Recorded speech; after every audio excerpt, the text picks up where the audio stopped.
welcome back to the channel. Welcome if you're new. I am trying to do something a little bit different, something I haven't done in a long time, which is a little vintage cube. I enjoy vintage quite a bit, and wow, alright, fantastic start. We get to start with the time walk. So, well, I enjoy vintage cube anyway. I like old school vintage. I like vintage up to the point that it became completely absurd, but other considerations besides Time Walk, Spell Pierce, Daimler Signet, at least for me, Teferi, Ice Whisper is fine, Goblin Ravelmaster, different kind of deck. So what I'd love to do here is take the Time Walk and potentially get, probably not getting one of the cards back that I mentioned, but if I could get the Jace back, then I could potentially double Time Walk, which is pretty cool. Alright, well, Ponder, just dig deep, make the deck thinner. That is a good thing.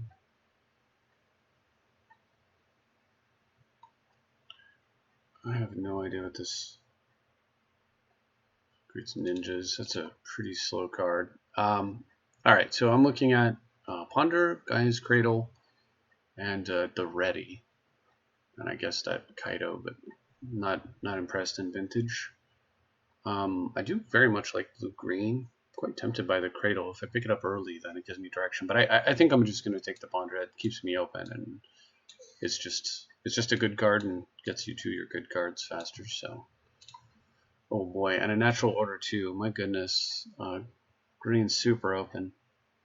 Maybe I should just take the hint there. I'm also interested in Karn out of this pack.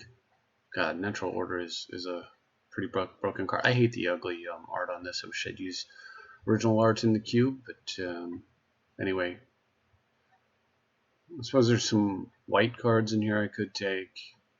Baral is okay. God, I don't like that card much.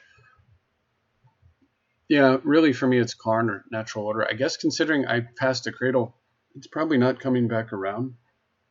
So I think I will just take the Karn. God, I might be completely foolish here in my decisions, but well, we'll find out how it goes, I guess. Alright, do I want to go blue-white? Take the Angel. Do I want a speculative Skull Clamp, and it's an artifact for Karn, and then potentially do something with that.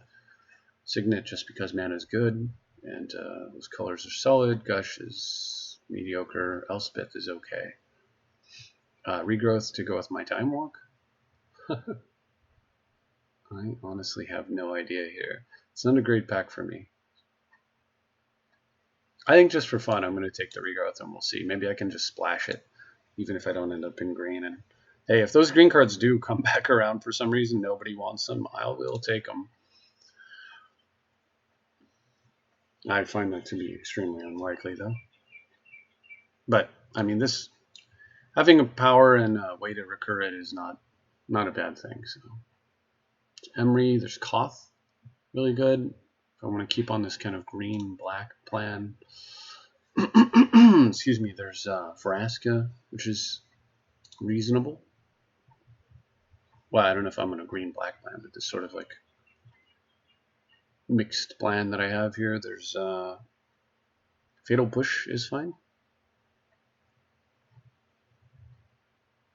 Koth is pretty nice. But it commits me pretty hard to red. There's also Bobble if I just don't want to commit. Yeah, it's not really great. I think I'll take the Vraska and then we'll see. It doesn't. I'm not like bullish for that, but well, it does make Uro. I've been wanting to play green. I really regret my earlier choices to some degree, but the heck with it. Uro. It's not a great card in queue. I guess Chorus or Portal's the other pick here. You could go with the Portal, but it's a great card in vintage queue. But that's a solid card in general. It's pretty good. It's a lot of fun. I think I'll take it. We'll see what happens. Mountain, forest, not island. That would have been maybe too good. Too lucky. So I could take Basalt Monolith, or I can just take Deranged Hermit and then hope I get opposition, and maybe the all the other good green cards that came around. I'm just going to take the Hermit and we'll see what happens. Feeling real bad about that early decision I made. Now I'll take Toski. Goes great with Strange Hermit. Gives me a way to have a pretty massive card draw. Or I could take Scavenging as for defensive purposes against graveyard-based strategies. Time Walk actually is quite good with Toski and green in general, so I guess I'll just take the Toski. Saying triple green to start, though, is gross. I could take the Sword just to have some removal. There's Rabble Master's great. I'm not committed to the black splash. Could be a green-red deck, and then Rabble Master's just a lot of pressure, very good card. Maybe the Clamp comes back around.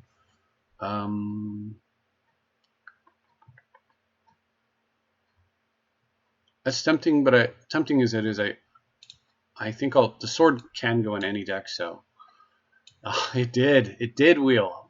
That is sexy. Okay, well, made the right choice by changing gears here. Sad to see that the Natural Order did not make it, but also not shocked. Krasis or Hornet Queen, I think Krasis is probably better. Yeah, flying, trample, draw cards, gain life.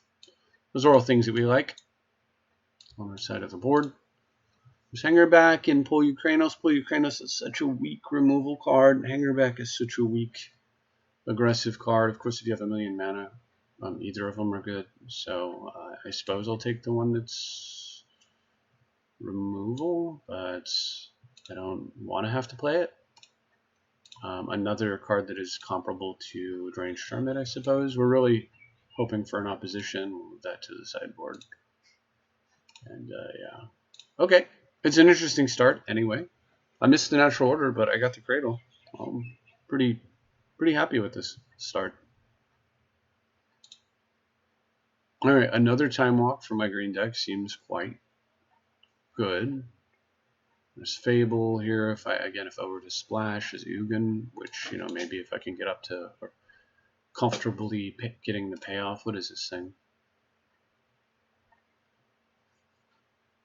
An interesting card. Okay, but I don't know how many instants of sorceries I'm going to have to feed that thing. Anyway, it's really the temptation there isn't Murktide for me. It's Ugin, Devoted Druid for the mana ramp, Solar, and a Time Warp. And I think with this deck I'll take the Time Warp and hope. I would expect the Devoted Druid to come back around. I mean, Cradle came back around, so let's do that. Traston would have been so good if I would have picked up that Natural Order.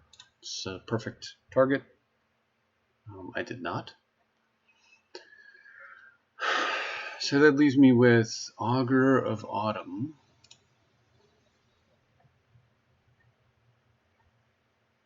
Possibly.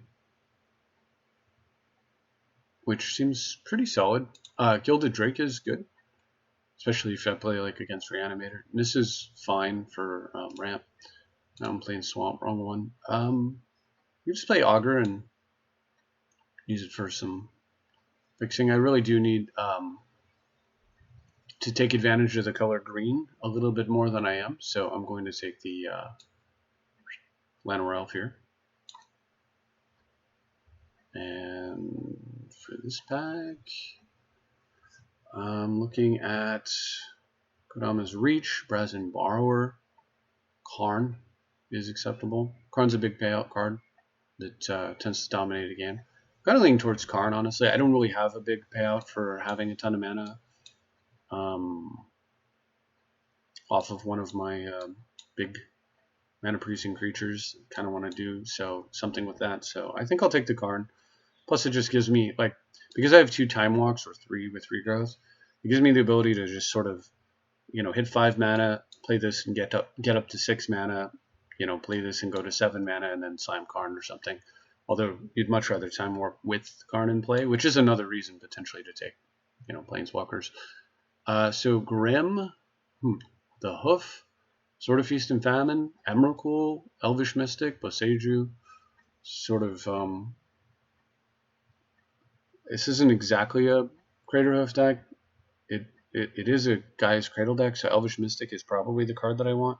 Grim is an extremely good card, especially when I have top-end payout cards, but I think And I love Sword of Feast and Famine. 1, 2, 3, 9, 10, 11. One of these might wheel that I want.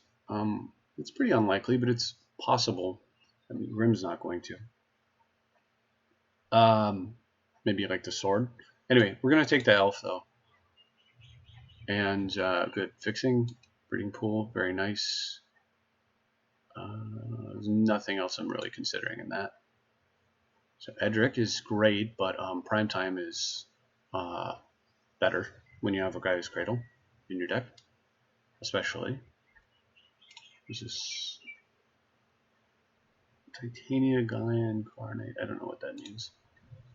So Edric or Primetime. Edric is, of course, redundant with Tusky anyway, and I mean, I love the card and I'd love to take it. Repeal is also very reasonable. Sundering Titan's a great card, possibly, but yeah, it's got to be the Primeval Titan here. All right, Cruz or Koga. Fights, destroys artifacts and enchantments. Return a human you control, like, no, he's an elf. Is there any human in this deck that even... I guess I have a human. That's not fantastic. The Treasure Cruise is okay, but, I mean, I've got Uro already, so... I could just take the Savannah, and then just... I'm going to take the Savannah because it's possible that I get, like, a blue-white fetch, and then that becomes a blue-green fetch. And the other cards don't really fit this deck, I don't think. Sideboard, well, I still don't have a source of black here. This isn't fetchable, so I won't take it on the same speculation as this. I'll take the Kitchen Finks for the sideboard. I could take Survival, but honestly, I just don't love the card at all, outside of very specific decks. So I can... Creeping Tar Pit would give me access to black if I really want to play that Vraska, or I can just play the Gilded Drake, which solves problems that are very difficult to solve sometimes otherwise, you know, like a Reanimator. And I think for that reason, I'm going to take the Drake. Plus, there was a repeal out there, and I'd really love to get the repeal back, and then I've got Drake repeal. Big creatures that do good things are pretty much interchangeable in green, but fast mana is not, and you know, artifact or not, I think I'll take that. Alternately, I could take the green black. Actually, maybe I'll take the green black to help with the Vraska. Mills 3, pick up a land, destroy a creature, shrink a creature. This is good. This is card advantage. I'll take it. I don't know if I'll play it. So Beseju in a format with lots of artifacts and enchantments, or just Greater Hoof for insta-killing people. Yeah, I'll take the Hoof just to have the option. Alright, well, this is a card I could play in theory. Enchantment. Yeah, that's just garbage, I think. Okay, so what do we got here? Not a workshop deck. I'm really not intending to play this card. There's a couple of other cards that I'm probably not intending to play. I may end up having to. I haven't seen an opposition yet, which is very disappointing. I can take the Scalding Tarn. It goes and gets my breeding pool. That's probably the pick here. There's Consider and Echo, and there's nothing super great in here except we'll take the fetch.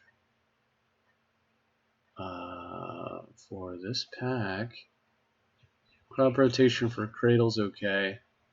Not like a huge Cradle deck. I can actually play Omnath because I've got the Savannah and the yeah, I mean, so I can play Omnath. There's Thread Dynamo, which is just a fantastic card. Gets you to the big stuff quick.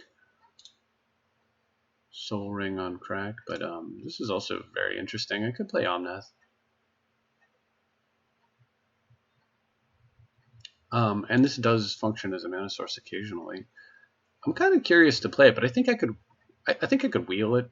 Prismatic Vista is also very reasonable, so I think I'm going to take the Dynamo and try to wheel that sucker. So there's Rex Age, which is a great card, and then I do have black mana, so I could take the Demonic Tutor. I don't love my black support is very, very, very mediocre. Honestly, like, it's quite possible that these cards just don't make the cut at all. In which case the Reclamation Sage is far better, I mean, for this deck. But, I mean, Demonic Tutor is a card that I'd be willing to splash for, and I mean, maybe I can pick up. I mean, we're getting low. It's possible that I could pick something up. There's also Phantasmal Image. Although I think Reclamation Sage is probably better. It's just because of the nature of this format. Reclamation Sage is really good. This is consistently good for me. I think I'll take it. And feel bad about it. There is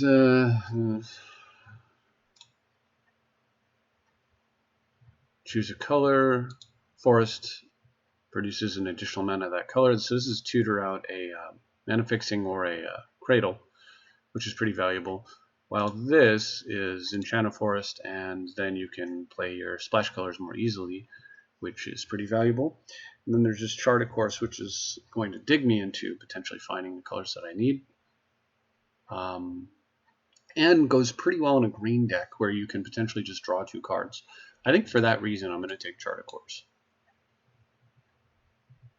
Alright, so there's Ramanap, Bone Shards, Rishadan Port, Flooded Strand. Only have 1 fetch. Ramanap, blue-white, goes and becomes a blue-green, exactly because of Savannah. So that was the exact thing that I talked about why I took Savannah earlier. So I am going to take the Flooded Strand here and make that work out the way we want. And then, well, I love Urza and Preordain and such, but that Bayou looks really, really good for my black splash here. So I think I'm just going to take the Bayou. And now I do miss the Demonic Tutor over Rexage to a degree, but I think this was, I still think this is fine. I think we're going to be okay. All right, Zoom Loam, Sword of Body and Mind's pretty good. How many, oh god, there's the Winter Orb to go with the Urza. So how many, can I look at my sideboard? So if I take out the lands, how many playables do I have? 23, right? Yeah. Are all of them playable though? Like all of them highly playable, right? I'm not sure. I could take Wake if I just want to be like a little ridiculous with my mana. It's not the worst. Honestly, Winter Orb without Urza is still quite good. I think I will take the Winter Orb. And if I'm lucky, that Sword of Body and Mind that was going around will come back. And then I have a way to cheat the Orb. Alright, Plain Swamp Forest. So with my fetches, this is actually quite good. So we'll just take that, and I'm not going to worry about the Mystical Tutor. And Plains Forest. I don't really need more Plains. But I also don't really have another good pick. Other than maybe I don't have enough artifacts for a workshop. So I'm getting too many planes.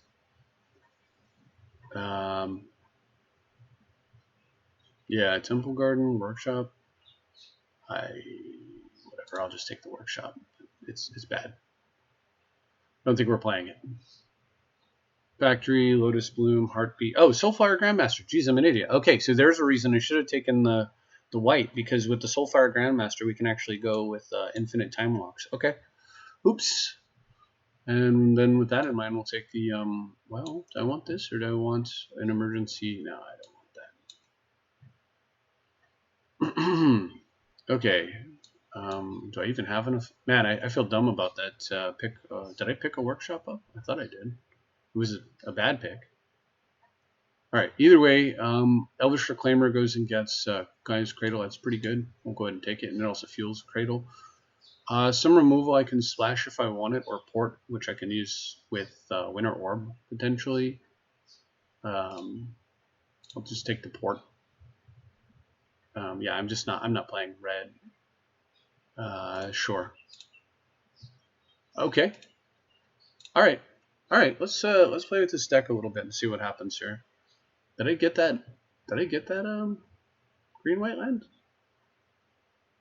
Boy, I feel so bad about that pick. That was such a dumb. I was doing fine until I got to that.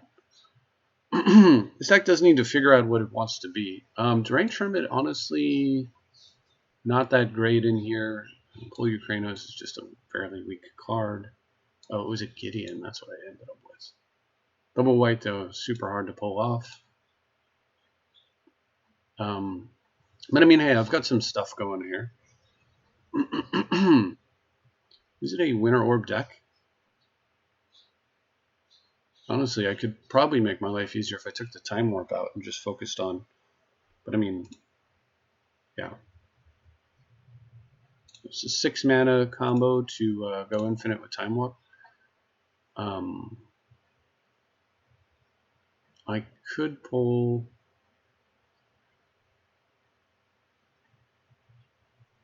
I could pull the Time Warp out so that I don't have to... So I don't need double blue is what I'm thinking. I could also run Wake. It seems a little silly. What's the big payoff? Wake is, of course, much nuttier if you're running the Hermit. So, kind of dithering here. Kills permanents. Like that. Maybe Elvish Reclaimer is not that important. I don't necessarily need to be tutoring for lands with this guy when I can tutor for lands with this guy down the road.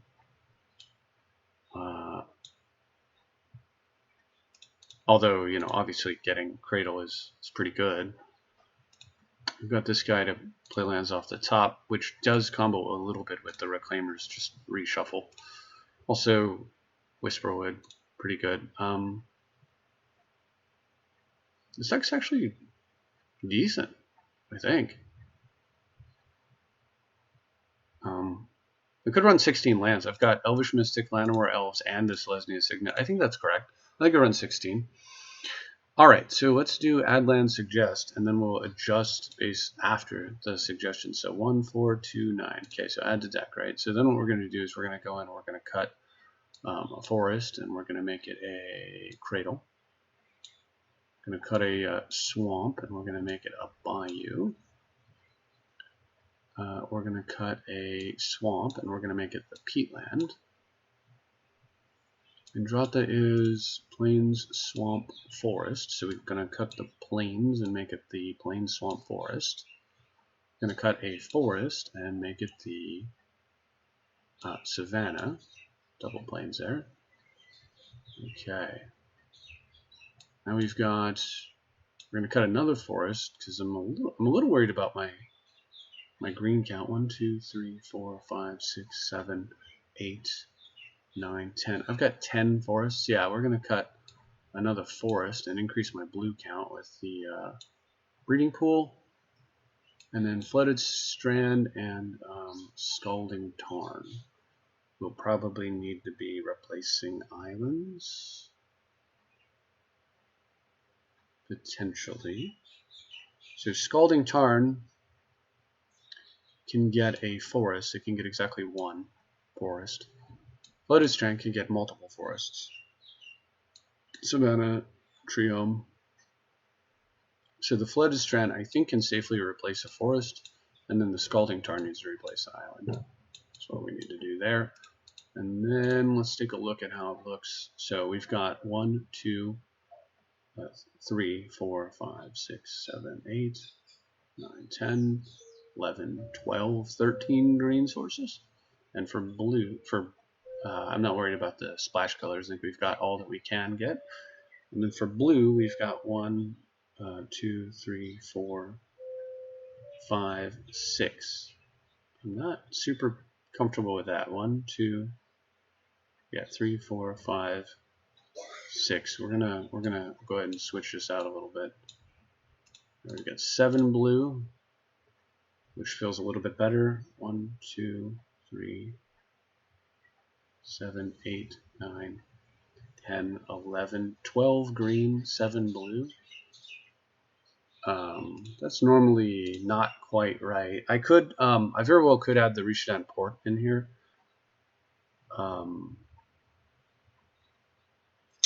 Because it's so good with Winter Orb, and also just first turn Elf, second turn Port is like take another turn.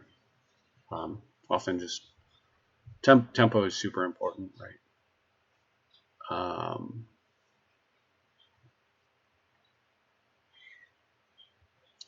Is there anything else is there anything I'm doing here that maybe doesn't make sense? For example, should I run the Crater Hoof? Should I run Pull Ukrainos? Is Toski really good enough? Is Karn really good enough? The 4 mana drop? Is the 7 mana drop good enough? I don't know the answers to these questions. Unfortunately, I didn't get a bounce effect for Gilded Drake either, which is something of a disappointment here. So there are some issues with this deck, perhaps. Perhaps they shouldn't run the Gilded Drake out of the cards that I'm not using. This is also creature removal. It's just expensive and slow. This is tutoring for, Cradle, which puts me very far ahead. It might be a very good reason to. It might be more correct for me to try to focus on my development rather than my disruption. But when I don't know what my opponents are going to be doing, the Gilded Drake seems pretty important. I think I can probably, despite the fact that this is a 4-color deck, yeah, I feel like I might be able to get away with running that port in a 16-land 4-color deck, which would be very, very good with Winter Orb. And if I can do it, it's probably a forest. I'm really pushing my luck with cutting forests. Excuse me. So we'll see about all of that. And then my Flooded Strand can't actually get a basic Plains, but does that matter? I don't think that matters at all. Not for the 1 white card. So I think overall, I think this is what I'm going to do. It's a control deck. But if you're on this channel, you probably should understand that is what I like to play. I like to play control decks. Baneslayer is the one card that, like, not in my control deck and kind of maybe probably should be. It's great with Gilded Drake because it's just doing what it does, and it's perfect for control. But and then Kitchen Finks is the other card that if I were more worried about beatdown, it would make more sense. But I think I'm going to ship it, and I think we're going to get started, and let's see what happens. We'll just use those as sideboard cards, huh? Okay.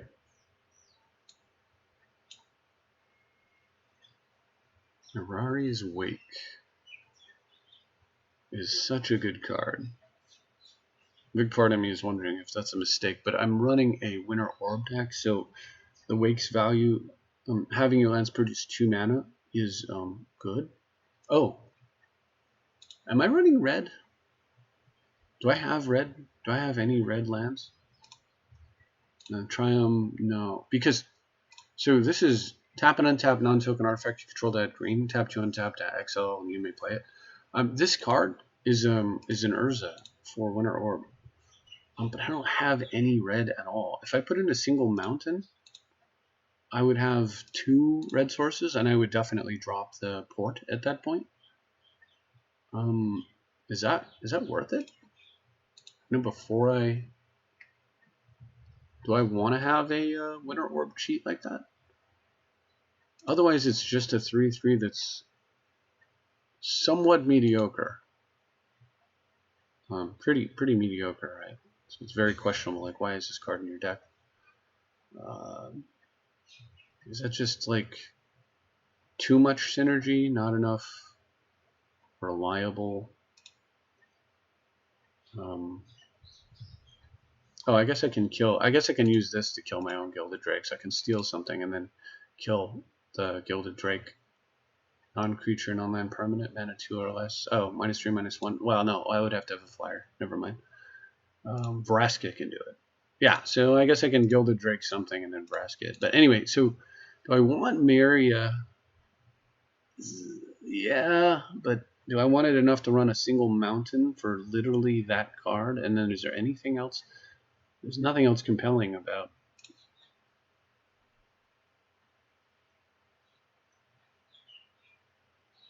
Parades. That's a weird one. Yeah, there's nothing else compelling about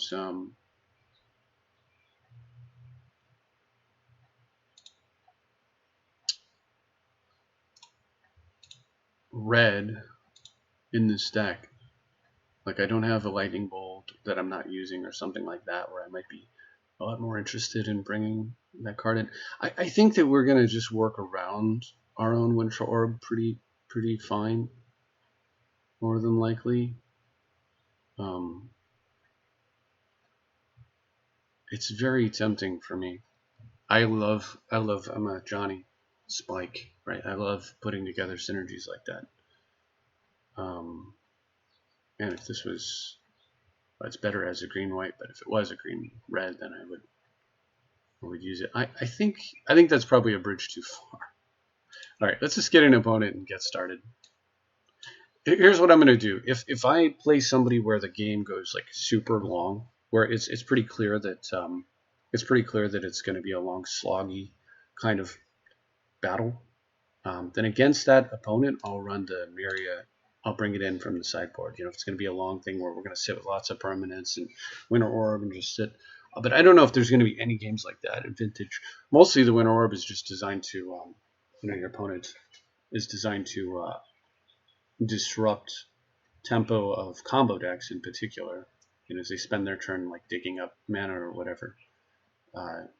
You just want them to have to wait a few more turns before they can combo you off. I mean, keep in mind, I don't have any counter spells. So, unfortunately. Yeah, so that's a card that I want to consider for the sideboard. There's also, like, that I want to actively consider. Like, I really want to be thinking about running. Deranged Hermit over Time Warp was also, like, on my mind. And if we had had an opposition, probably would have been the case. But, just as a cradle fuel. But, yeah. All right. So game one against Carl. This is a very fair hand, and of course most of my hands are going to be very fair. We unfortunately do not have busted vintage stuff. My deck looks like a legacy deck. So you know. But if my opponent's not doing busted vintage stuff, then maybe we have a shot at it, right? All right, I'm gonna just get the duel out. If my opponent wants to like wasteland that while I have mana advantage, I'm all for it. And I have plenty of lands in my hand. And if not, then it's better to have the duel in play because you never know when you're going to need the colored mana. I think we'll go with Augur first. And then that will actually allow Uro to... Yeah, exactly. This is just complete like stupidity from my opponent. And I am all here for it. So I can Time Warp... Time Walk. And I can actually get really far ahead here, I think, tempo-wise, by doing this. I don't normally like to use a Time Walk this way, especially when I have the combo in my deck. But I can get so far ahead on mana that I think it's worthwhile. All right. Because my opponent just Time Walked themselves, basically.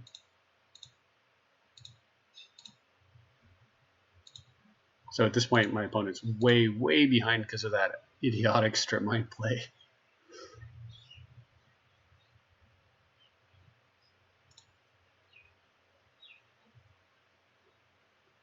Yeah, that's Augur's got the potential here to do some work as well. Okay, I can play lands from the top of my library, so what we're going to do is we're going to Uro and hope to... I'd like to get the Thran Dynamo down, but... ooh.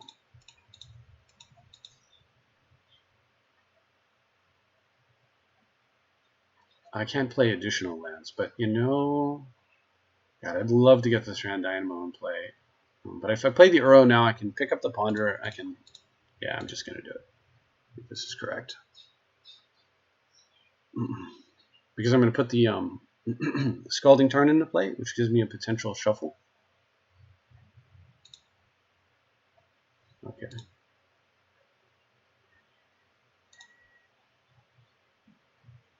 Alright, sack it unless it escaped. And then we can Scalding Tarn. And we'll go get a breeding pool, that's fine. And now we can play a land off the top. That's what we're looking for. And now we can punish our opponent pretty hard for their horrible early plays. Absolutely tap your mana that produces colored mana.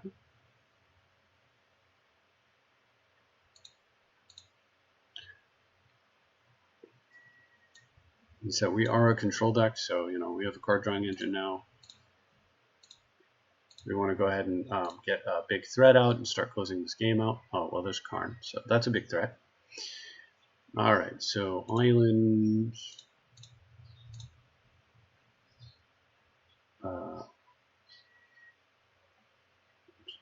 Should I take a turn off and then manifest? I can't remember how manifest works. Hold on. I was looking at I have to Google it. I hate the fact that the keywords don't explain themselves, but all right.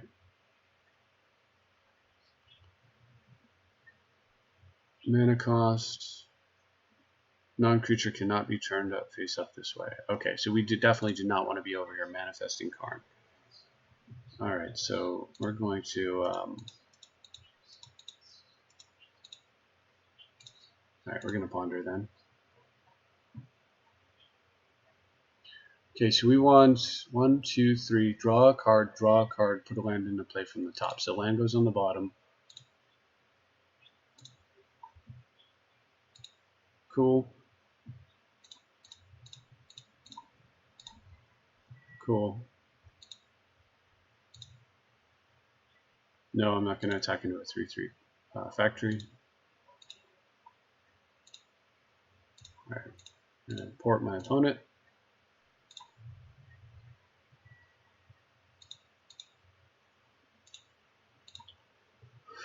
We're going to play the land off the top. Most likely Orb and Karn the opponent here, which may earn a stew.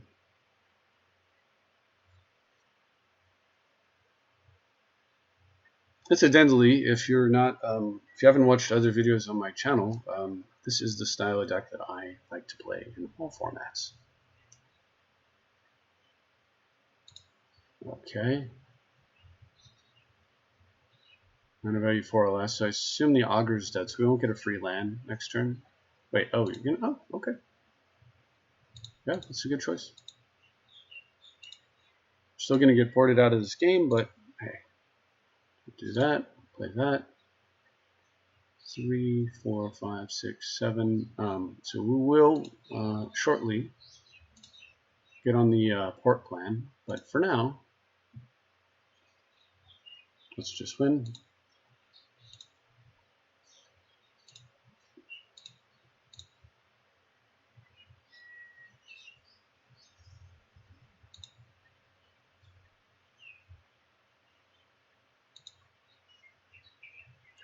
So if I port my opponent here, and then just port them forever, 6, 7. If I port them here, 1, 2, 3, 4, 5, I would have 6 mana. I'm thinking about it. I think they're okay for now. I want to port them, but I want to do it using elf mana, so.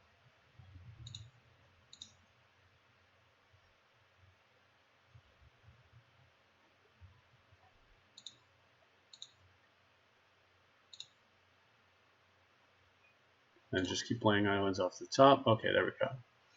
That's lovely. So yeah, I want to port the opponent. Stop that down.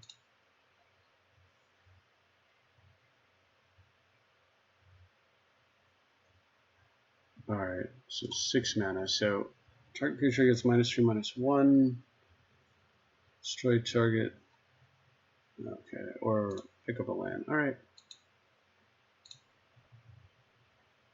Just wait.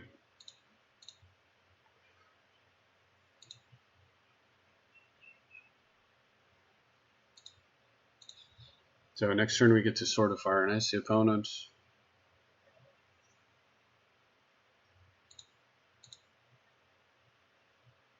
kind of in a bad way. Just going to annoy this opponent to death is kind of the game plan.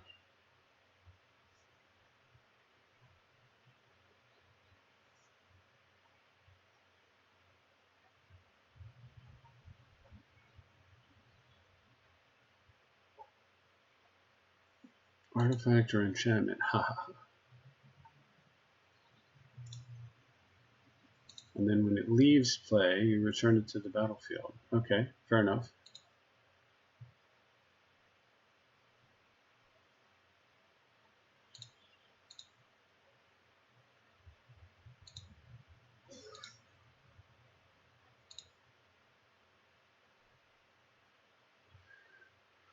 So how do I want to kill that? If I play, we're going to play this. If I play sword, 3, 4, 5, an attack,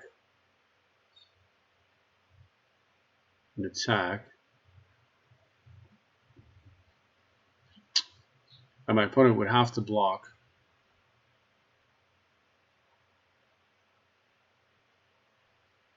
I think I'll just Karn my opponent.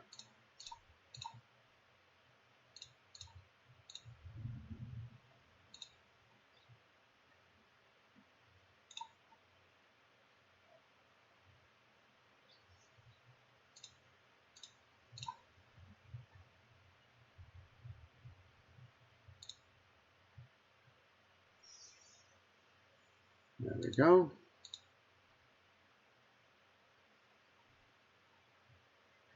And then we'll just hold back and block Karn. And just start crushing my opponent's mana again while they're getting Karned.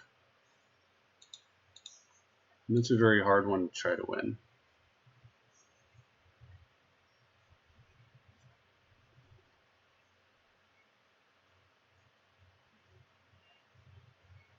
We're going to use Elf Port, basically, and then we'll play lands off the top until we find another alternate mana source, and then it's just...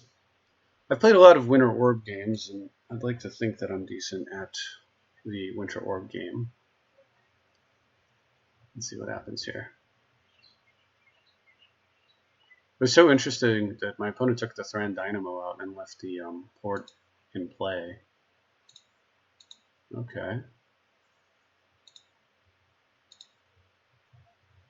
Well, we want blue.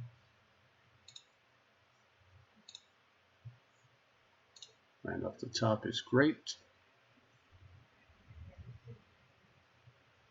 I can sack a forest and tutor, but it's not stellar for them.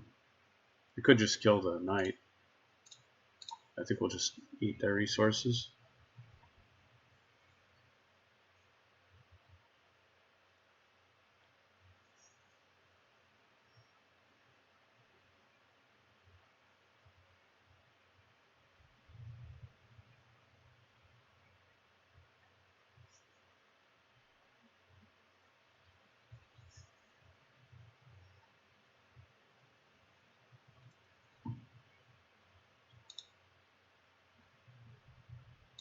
I don't need to see chat. I'm not really feeling compelled to accelerate the game plan here. Tap that.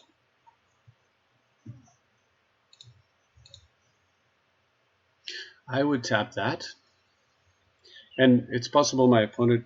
Well, this is -3, -1. It's such an awkward... Like, God, if it was just -2, -2, it'd be so much better. Sure.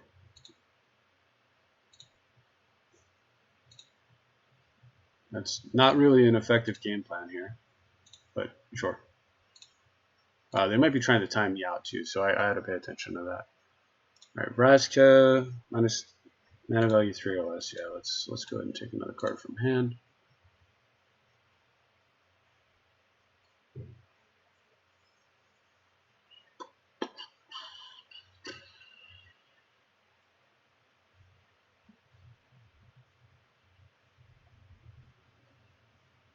Yeah, thank you.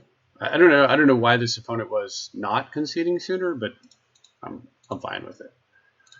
That is their prerogative. I do really like the Miria against this opponent. So this is exactly the kind of opponent that I was talking about, where I would be willing to run the mountain. I'm definitely not cutting the port though. You see why the port's in the deck. I can probably just cut an island, and I can probably just cut the time warp. This is probably just better for my deck to have Winter Orb cheat, and yeah, I don't need another additional turn. I probably could have snuck in Pol Ukrainos as well, potentially over the artifact removal in my deck, but yeah, we'll see. All right. No, that's not a key. There's enough mana here to do something, and maybe we can kill something and pick up a land. Yeah, this is fine. Whisperwood's not good. Whisperwood, always up to no good. Okay. Make sure this is okay, sure. So there's at least a target for us.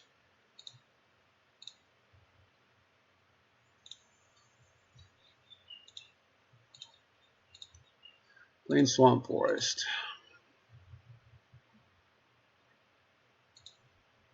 So if I want to just kill that thing and cost myself a card, it's obviously a very reasonable thing to do because I'll be picking up an extra card.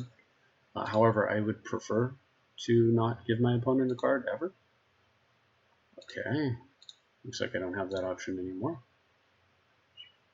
One of my creatures, no.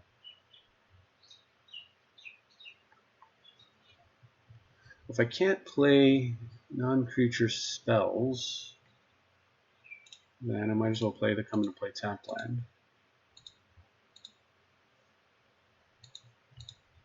Hopefully I'm not getting strip mined here. Now strip mine is very good, obviously. Okay. At least Dahlia affects both of us. So there's no like Sword of Fire and Ice or something coming down right that turn. Yeah, I'll take this.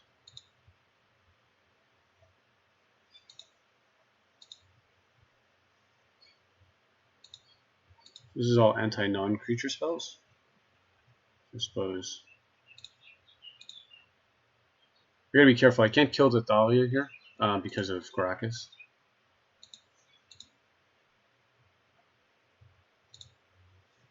So I'm willing to take an extra point of damage to not give my opponent an extra card during their turn, but I do want to kill the Esper Sentinel more than likely, or that thing, or both.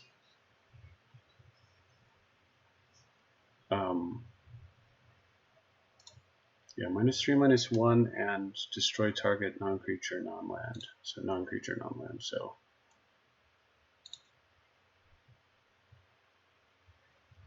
non-creature spells cost more. All right. So I can just go get the mountain. I don't have any double blue spells, so well, I do have Uro that wants a second blue, but get the mountain. Black, green, 1. Oh, this thing's a sorcery. Oh, I'm an idiot. Okay, well, as you can see, I haven't used the cards before, so I mean, I guess this way I don't give my opponent an extra card. Costs 5. All right. So we're gonna shrink, and then mill, because it's all I can do, and then cast. He's gonna mill, and we're gonna kill the Esper Sentinel. And we're gonna pay. I'd really like milling my opponent when they have a Knight of the Reliquary, but I do have Toski.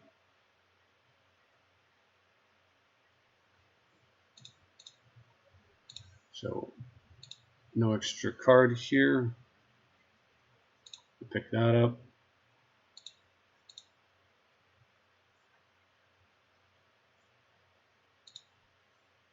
Like, I don't love milling my opponent there whatsoever. I don't know, maybe this hand was a mulligan? It had mana, it had interaction. My opponent just got the very brutal combo, Esperthalia, Caracas. Commando. Okay. Well, I have a better idea of what my opponent's trying to do. They're trying to also be a control deck. A stacks deck. So now that I know that, maybe I will sideboard a little differently. Whole Ukrainos would be huge for me. Karn, not so much.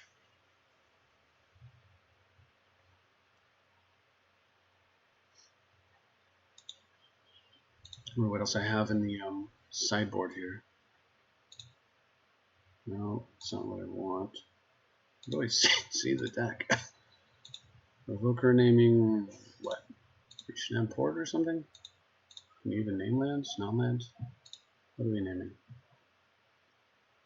What do they see in my deck? Oh, Karn. They're gonna name Karn. Liberated. I mean.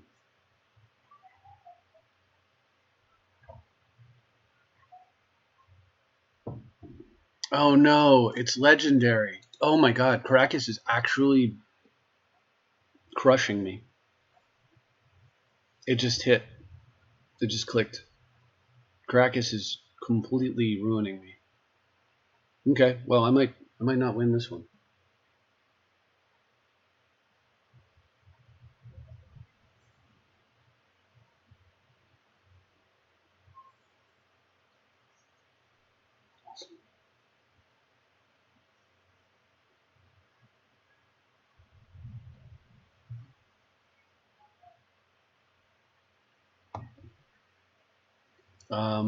What is going on here? Dude, you know I have a Karn Liberated, just name it.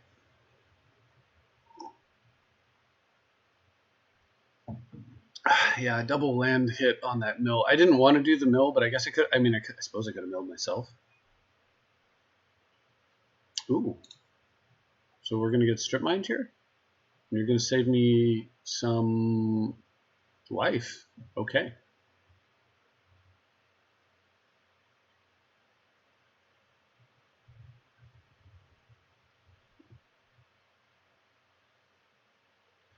My 5-color mana base is fairly robust. Hey, you've got to take the tri-land if you're him.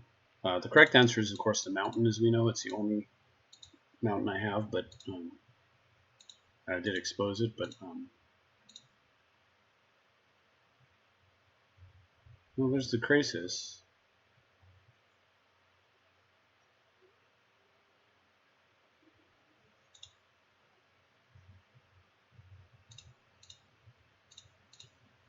Want to play a 1/1? Sure.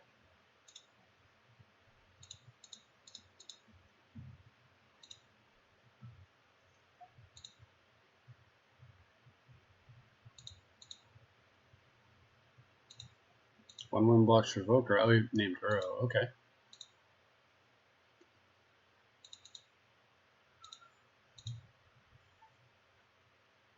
Oh, 2/2 rather.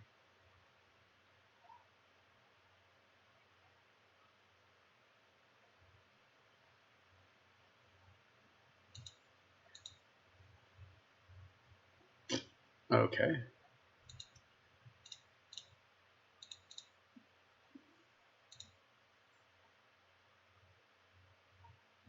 Just have to eat it.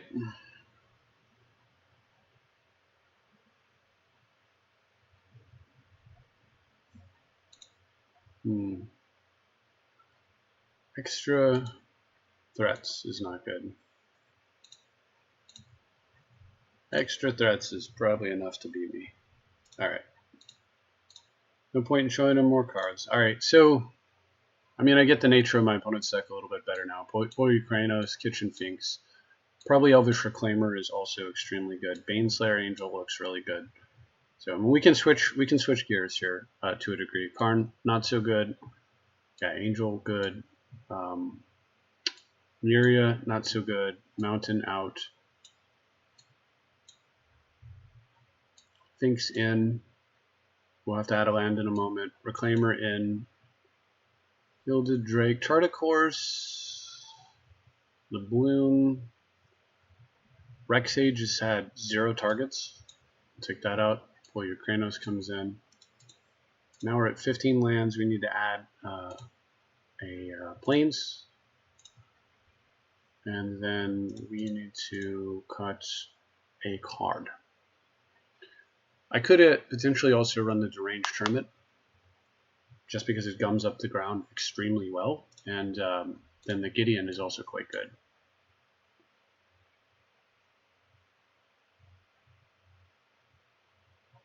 It's very reasonable.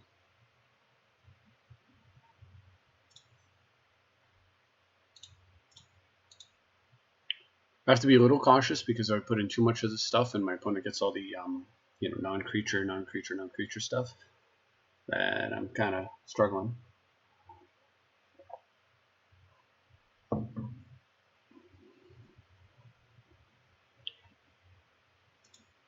I could cut Braska and Winterbloom and run, and then I don't need to worry about the black at all.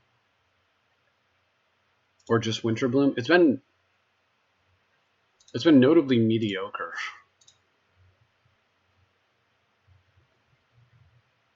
But it is removal. It's mediocre removal, right? Is Karn gonna win more, or is Gideon gonna win more, right? Double white is a big ask. There's also Wake. I think this is probably the most balanced version of how the deck could be built to address what my opponent's doing. I think this is probably correct. I do need to cut a card. I have 41 cards now, and we need to drop one. So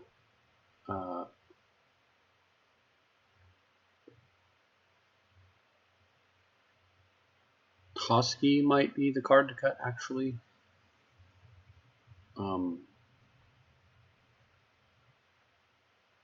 Or Chart, of course. Ponder. You know what? I'm just going to submit it. I'm just going to submit it the way it is. I'm going to go 41. I have no idea what I should have cut.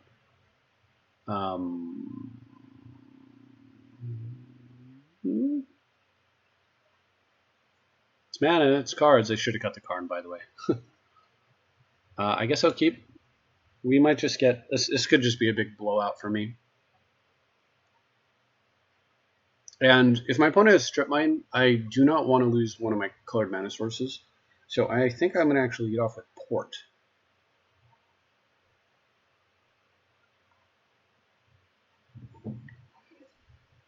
And then I'll go into yeah.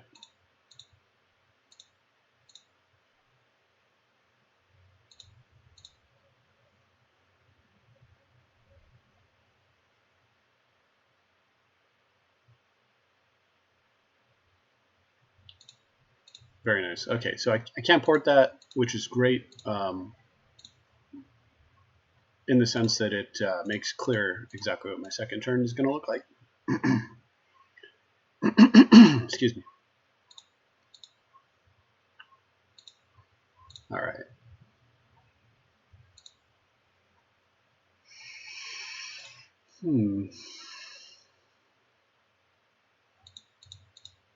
Hopefully my opponent's not doing anything too savage here, and then I can interrupt them with the port again.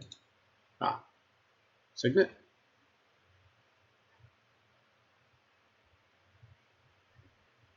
Pretty annoying card. That one at least I did keep the removal in, so there's a chance I can kill that later if I need to.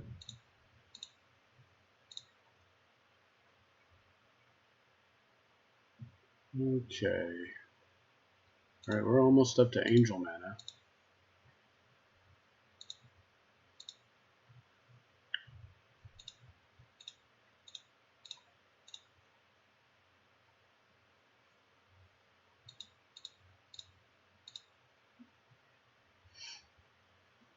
This can pick up our Triome.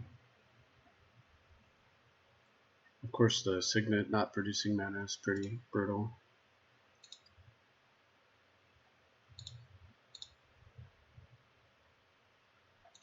Yeah.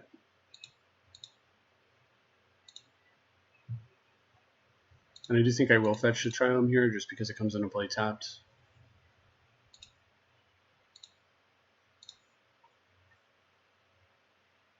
Alright, there's an Uro. So I can take a turn off from tapping my opponent's mana just to Uro. Oh wait, no, because I can play an extra land. I don't have to take a turn off. Alright, that's great.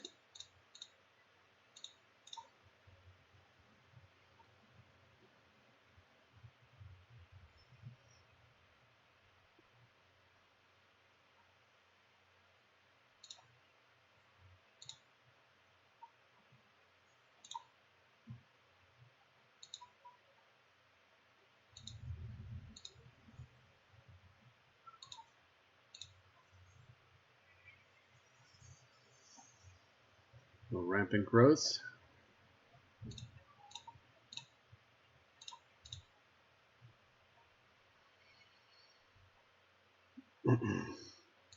Interesting. Living the dream on that one. So the reach creature is great. That's a lovely target for Gilded Drake potentially.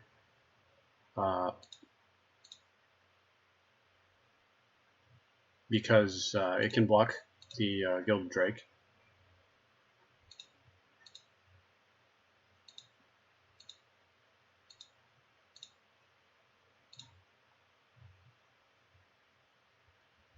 Or I can get the Angel down. Just gonna take a turn off from porting my opponent to get the Angel down. I don't really like giving my opponent extra mana.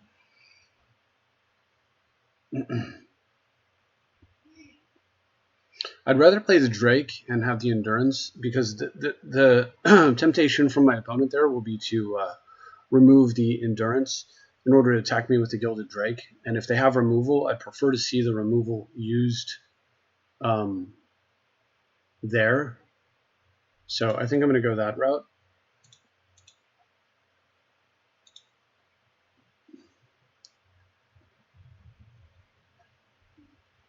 Rather than on my Baneslayer.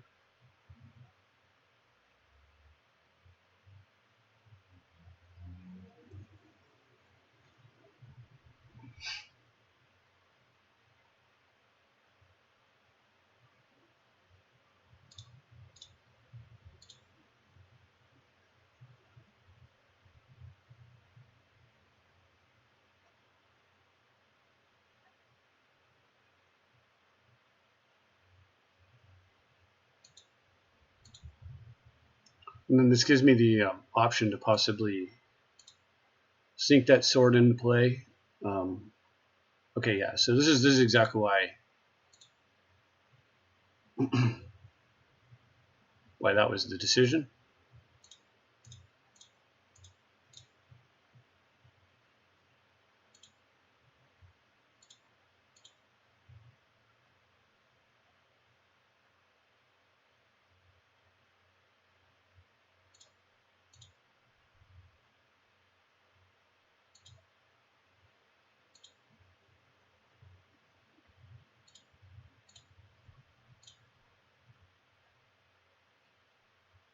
Not bad necessarily. I'm gonna have to take a turn off of porting.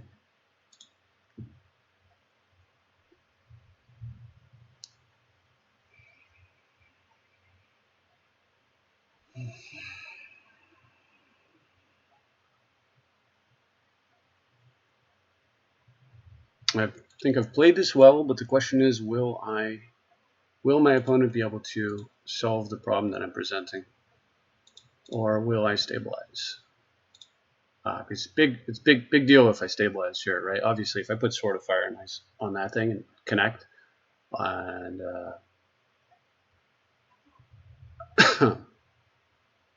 gain 7 life and kill a Revoker, deal 7 to my opponent, we're talking about a massive swing in the game. Okay, Red Mesa. Unfortunate to see, but we have other ways of making your mana unavailable to you.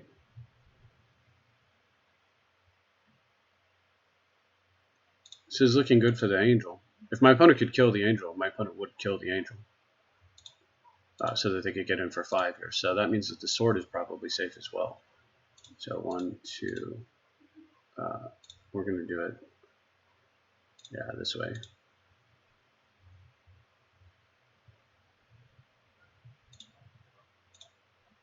And then I will go ahead and take a point of damage.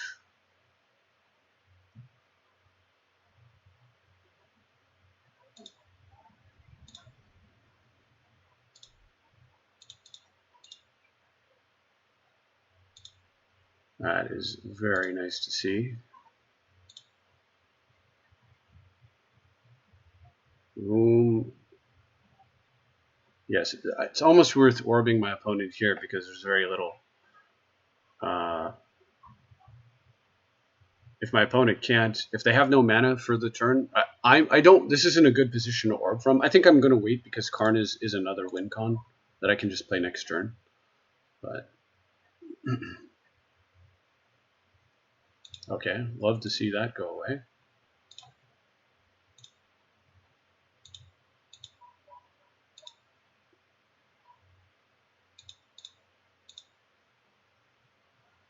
Basically, I'm threatening lethal, right? I attack for 7, deal 2 to my opponent, and 2, and well, I guess it's not lethal, it's 9. But 1, 2, 3, 4, 5, 6, 7, 8. 8 mana, so yeah, we're in good shape. Opponent does not solve this problem by blocking.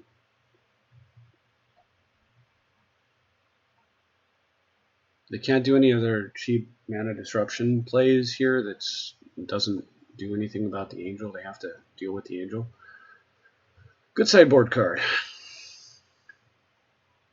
for this kind of match. The Mana Tide there, I honestly almost could have just played my land, taken my damage, and slammed Winter Orb. And maybe that would have been correct, but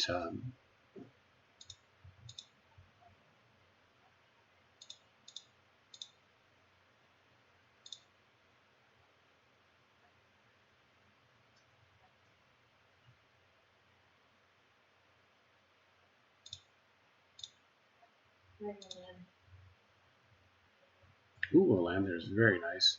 So I can remove the angel and then guarantee connect with my opponent's face. Or I can port their forest, orb them, and then I don't see how they win from there. So if I port orb,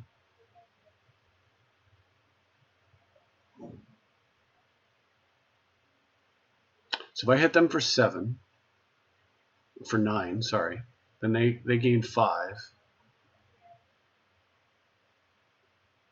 and then they take 9. Like there's no scenario in which that works out for them. So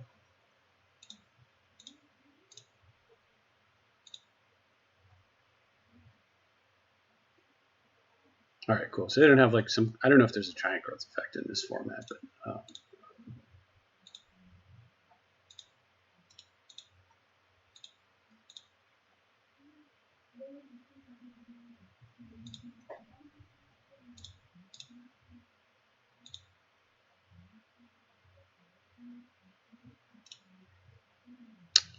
I probably should play the Soulfire Grandmaster.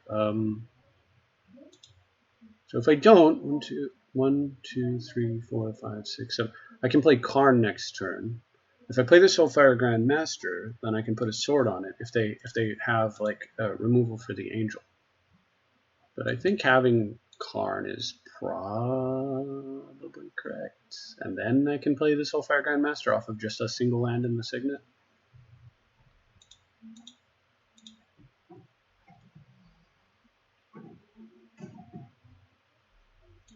This is why, by the way, I said Winter Orb not great because of the Crucible fetch stuff going on right there. Okay, cool. So I think I win. Maybe. Because I can kill the angel here.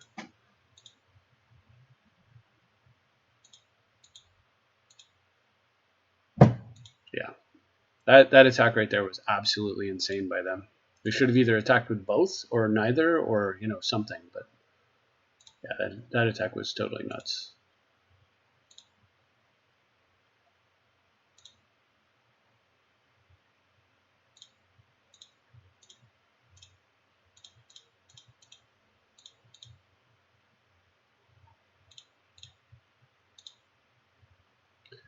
Here comes Biggins. All right. So we got our first win. Do we want to make adjustments to the deck based on what I learned from that? I don't think so.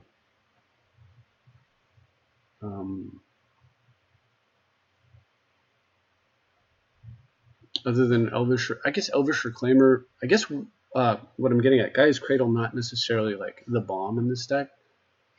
Question is, how good is Karn? I mean, it does draw cards and make guys, and those are good things.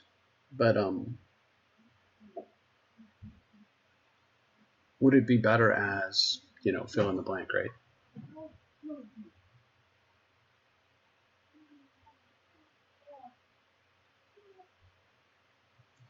Not sure. If I keep sideboarding in my Angel, then perhaps.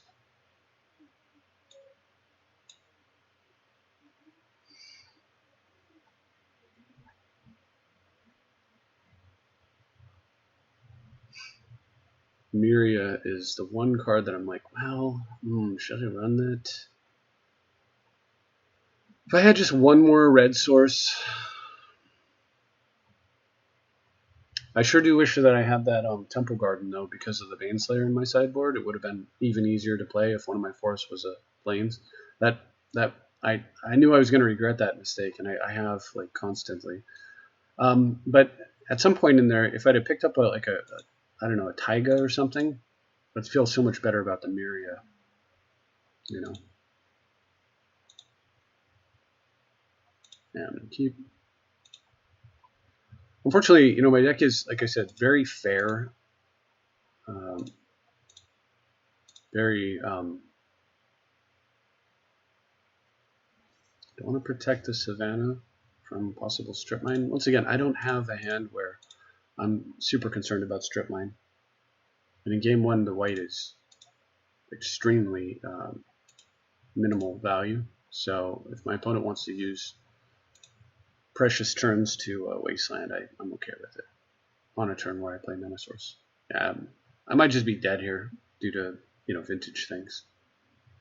If my opponent does something crazy with a Reanimate and the Reanimate is not good enough to win the game on the spot, which they often are, and I draw a Gilded Drake, then I might still be in the game. But Reanimator is one of the decks that I'm concerned about. It's one of the reasons I'm running Gilded Drake mate. This deck has very few, like I don't have STP, I don't have Oblivion Ring, I have Vindicate. Sure.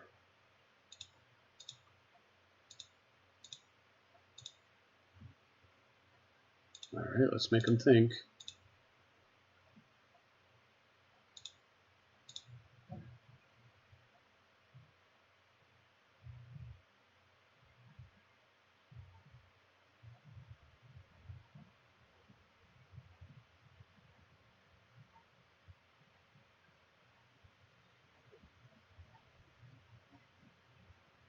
And of course my opponents don't know that I don't have a counter, and I want to I'm not going to F6 through my turn and make it clear that I do not have any counter magic. I'm going to pause before they make plays and think about it.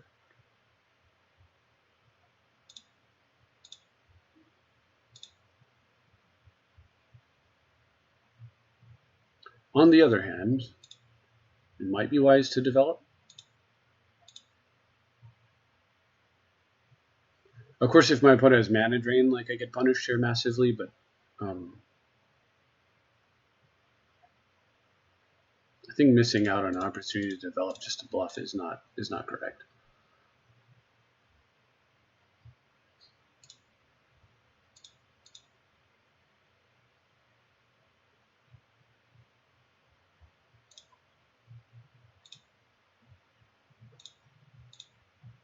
Okay.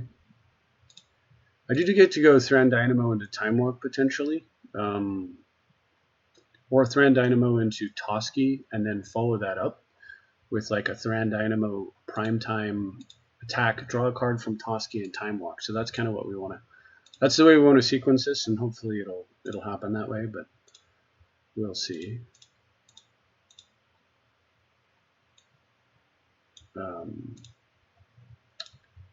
I'm going for Toski, so I have to leave. I don't have a green blue. I'd love to be able to ponder.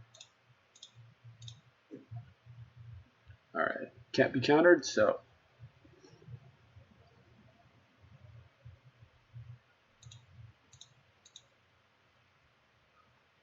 all right, so we have the perfect turn next turn if we're not dead already, in which we get to Primetime Time Walk. Prime Time Walk.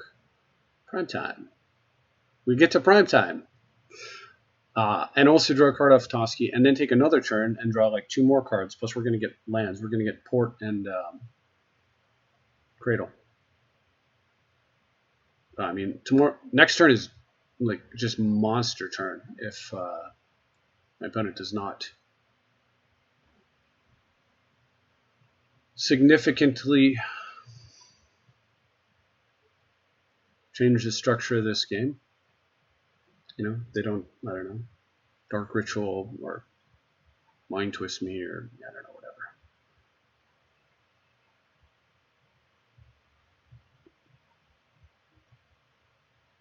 Let's go. Brutality, very nice. Very bad, actually. Thieving Skydiver, Brutality. There goes the Time Walk. Okay, well, still got prime time. There's always prime time.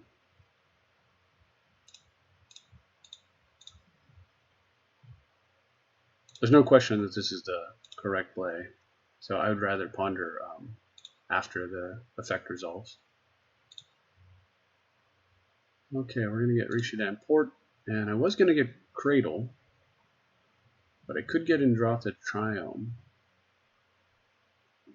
just to shore up my mana base a little bit better. And then I'm actually thinking about just drawing a card. This gives me black, so if I draw a card here, yeah, I think that's actually more sensible. It's a better use of my mana, and I can ponder a little bit deeper later.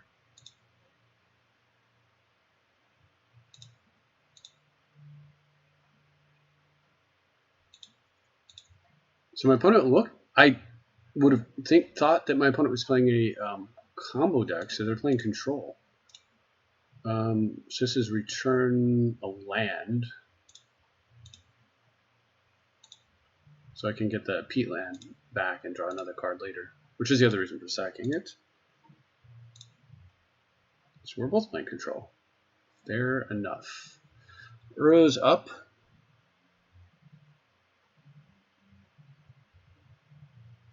I think we just port my opponent. Maybe we Uro. If I Uro, I'd really like to draw. I'd really like to ponder into a land first. And I also don't really want to Uro away my Time Walks instead of Regrowth. Maybe that's too greedy. I think I will ponder, though. There's a lot of really good hits for me.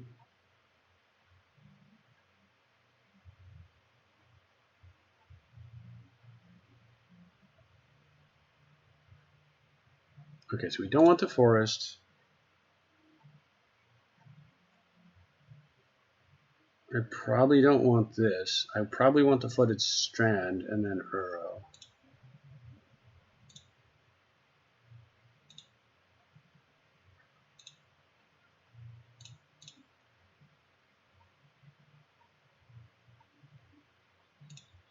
Okay.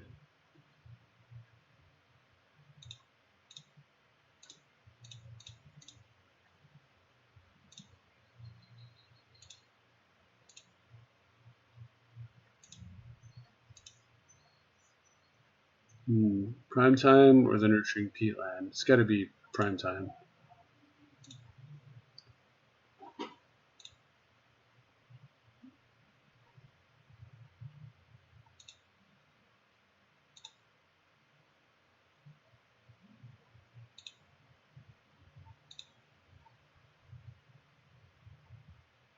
Okay, I can drop Karn here, and then I can go with the port plan on the next turn.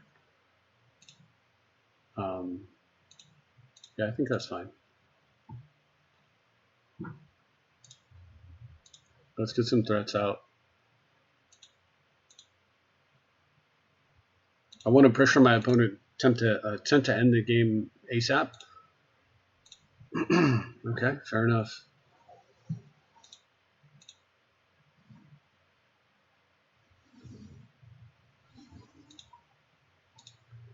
Winter Orb Control. I am a fan. Anyone who knows me knows I am a fan. Right, do they have more single target removal? They have Exhume. Interesting.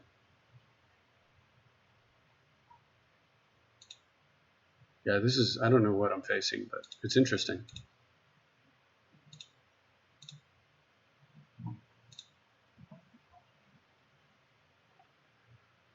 So again, Drake.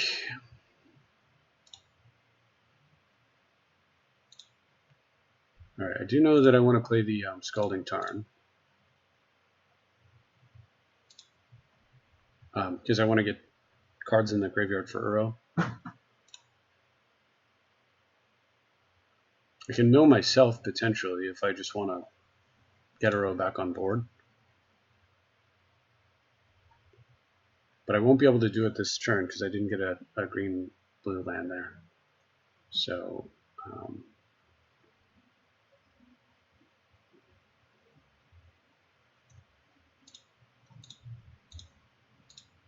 let's just port the old opponent there.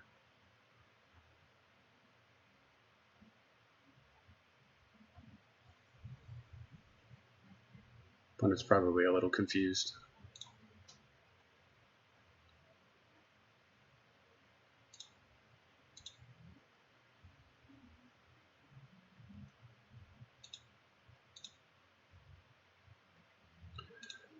Okay.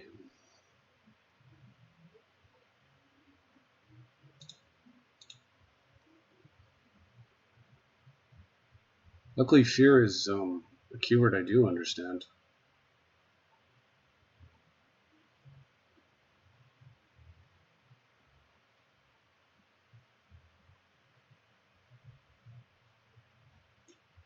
Okay, I can kill that with the Witherbloom command. So that's going to be the intent here. We're going to shrink the Shriekmaw and kill the Mox Jet.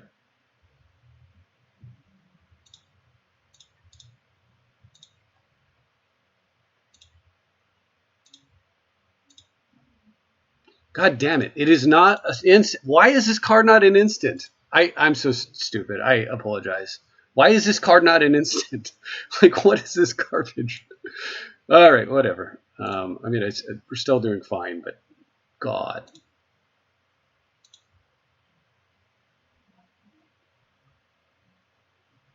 All right, what's revealed?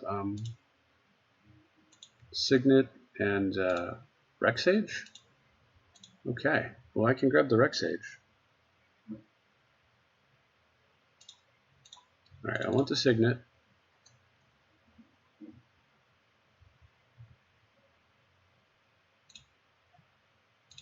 I want to tap target land. I want to float some mana. I'm going to tap target land with white.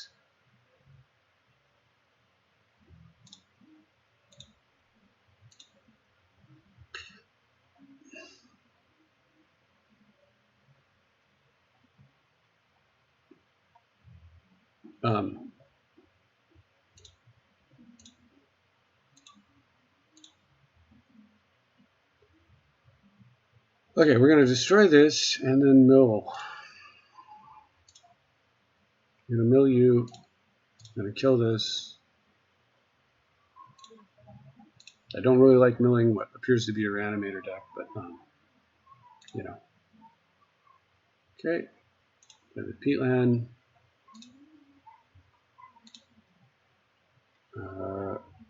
And I think we're good. And then what I want to do is I'm going to time warp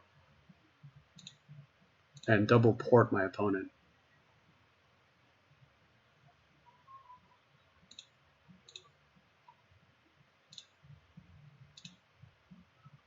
Looks like most of our games are going this route. I probably do want to bring in the green-red creature. What is this? Hasted Shriekmaw. Okay.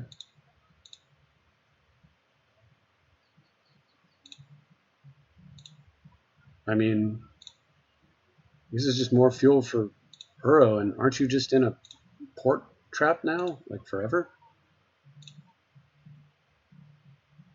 Hard to know.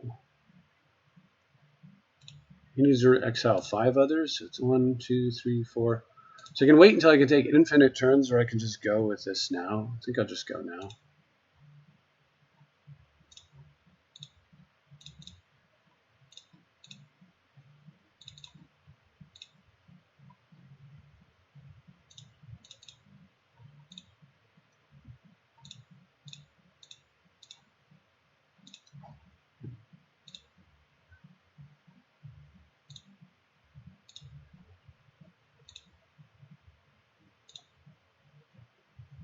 All right. Yeah, you're not going to get back in this game, my friend. Okay. Another deck where Mira might be good. Kitchen Finks appears to be good as well because single target removal doesn't really, like it very much. Drain Charm, it's okay.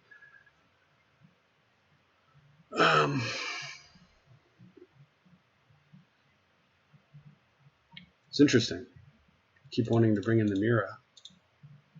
Over what? Rexage has targets, so I don't want to make that cut.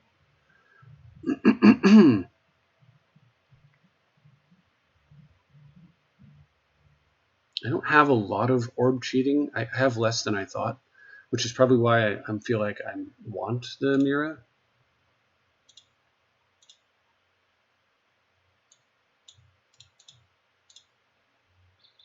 And I can probably afford to cut.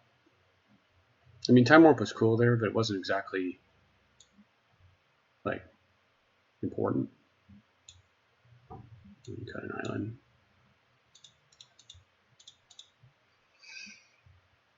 All right, so Reclaimer. Isn't he pro black? No, he's not. That's not the one up.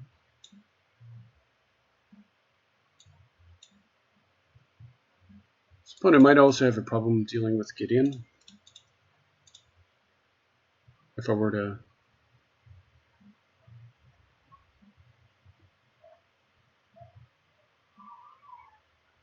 I think it's fine the way it is. I think it's fine. I think that's the one change. And probably that's a change that I don't know if I shouldn't just make because it greatly reduces my reliance on green-black. Here's this questionable card.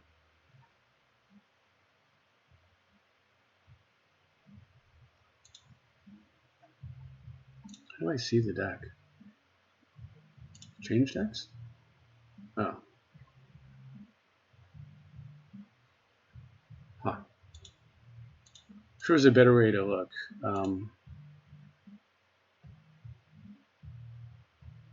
But I'm going to keep this. My opponent has Mox. My opponent does have cheap creatures. Plus I have a land here that I can pick up.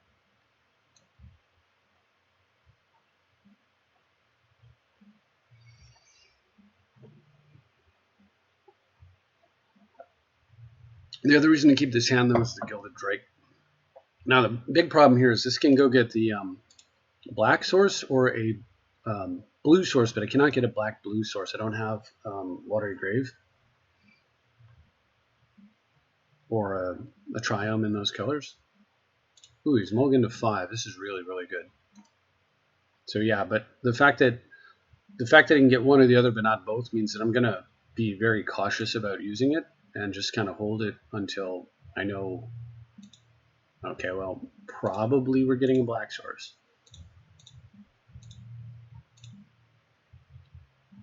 Ah, very nice. Very nice. All right, now we can use it to get a blue source and then pick it up.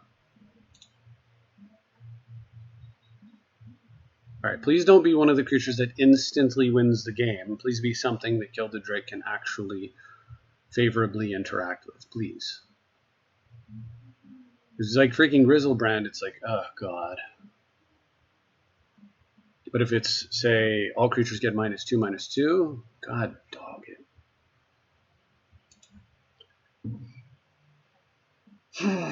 Okay.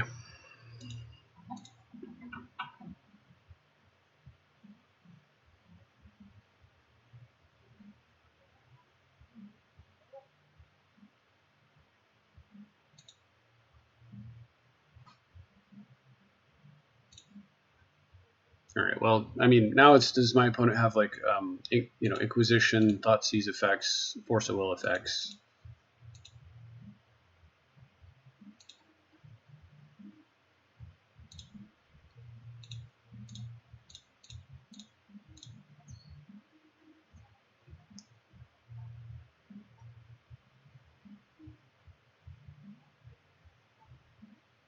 You can't spell Pierce that, my friend.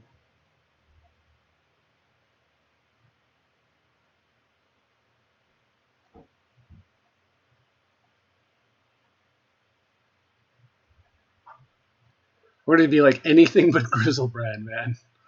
God.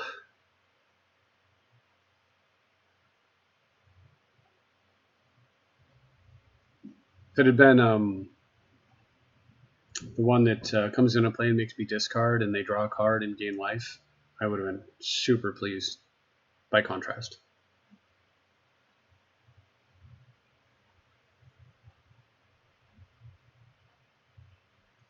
You can't spell Pierce it.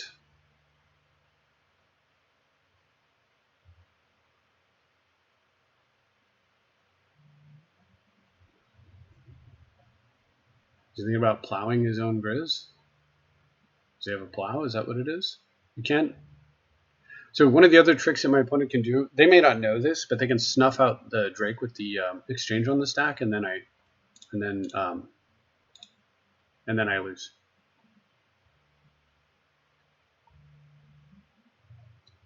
Yeah. Okay, he figured it out.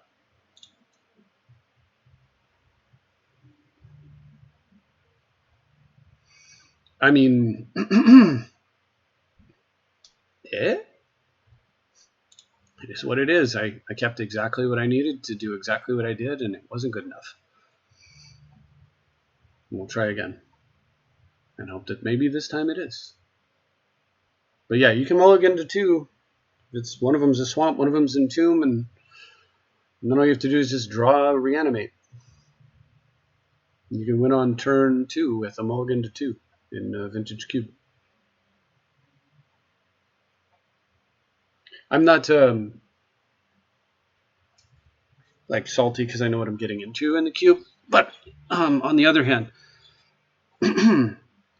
I pretty much despise the cards that turn like you can see the kind of Magic I like to play: long, grindy, like positioning, card advantage, taking damage, planning.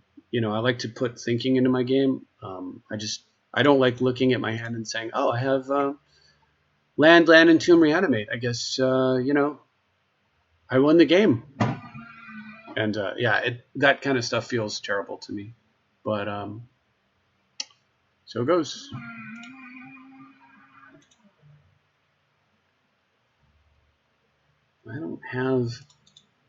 I just don't have solution for that.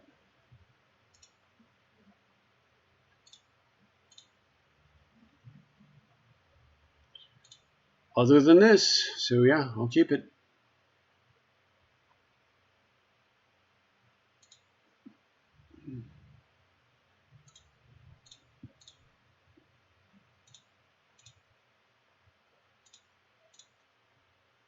Okay. Again with that.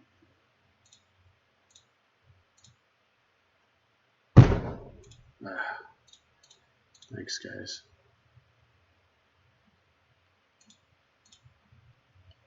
We're going to apply a modest amount of pressure.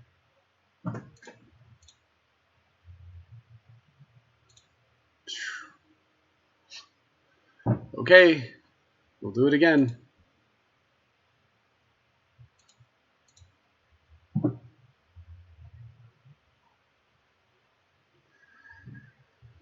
Yeah, I just feel like this shortcuts the game.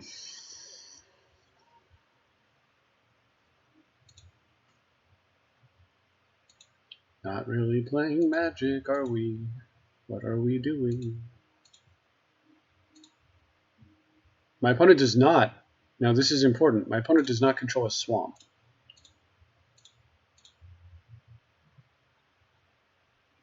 So, it is possible, it is unlikely, but possible, my opponent may be in big trouble here. Now go get your snuff out.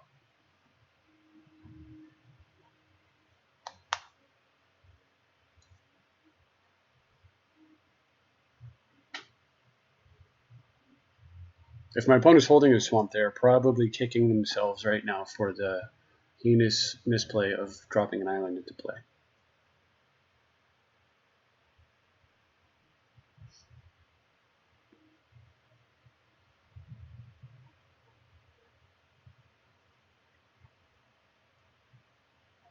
And if they don't have, like, we know they have repeal, so they can repeal, you know, typically repeal a turn 2 drop, like they can repeal Gilded Drake, but it'll be too late. The damage is done. In fact, repealing it would be doing me a favor because I'd get another control magic. And they cannot repeal Grizz because they would need an obscene, 9 mana to do it. As far as we know, they don't have any other bounce. Yeah, see, tutor for tutor.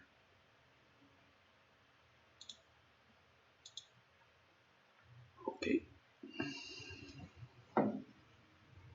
So he needs so he's trying to find a solution that's.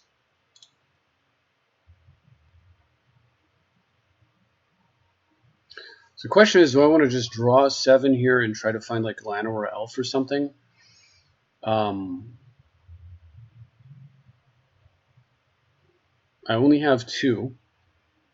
I would be discarding 4 cards if I miss. I don't think I'm. Okay. Even if I connect, I'm discarding, what, 3? So I don't really want to do that. But I'm going to need the mana next turn to play.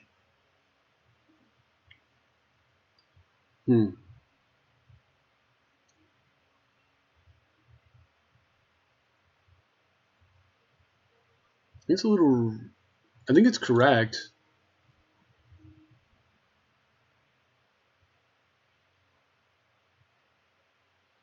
Okay. Alright, Androtha comes into play tapped and Basic Forest. 1, 2, 3, 4, 5, 6, 7, 8, 9. We don't need Winter Orb. 8. And we probably don't need Opus Spurwood. 7. Okay. So this gives me some kind of route to victory if my opponent. Oh, they didn't vamp. Interesting. Did they already hit what they needed?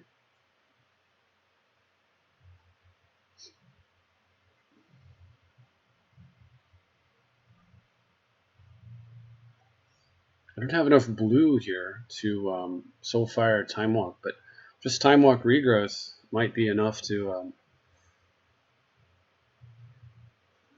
get me there. It's certainly lethal if my opponent does not solve the Grizzlebrand issue.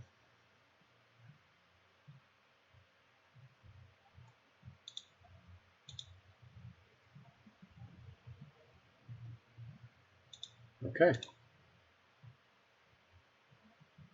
Now they're discarding 3. Interesting. Islands. Or lands.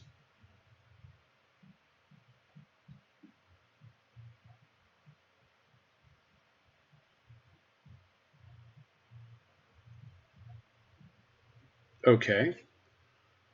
As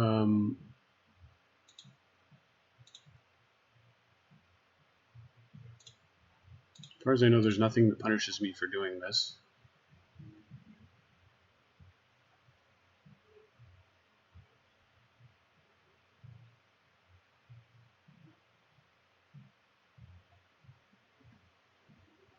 What if my opponent sat back on counter magic? They tried to sit on counter magic? They might just have some just because.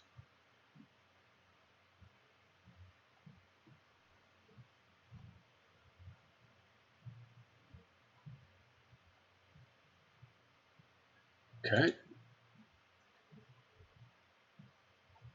All right, that's a lot of value. We want to try to. I think we want to try to go ahead and we want to try to just win now.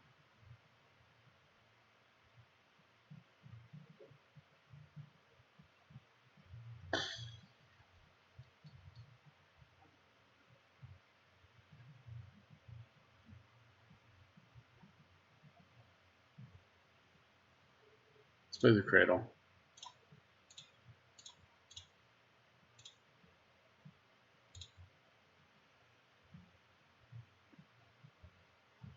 So I know they have Pierce, so I'm trying to work around a Pierce here. Force of negation. Okay. Can't regrowth it then, which is something I was planning on doing.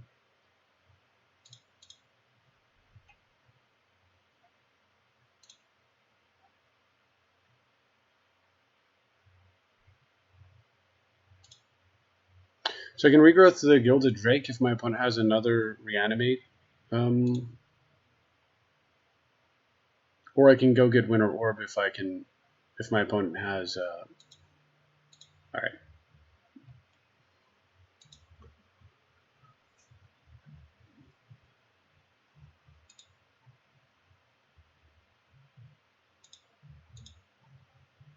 Trying to be.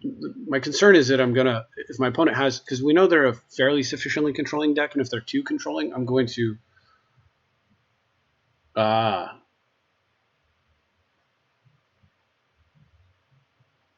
So this is bad.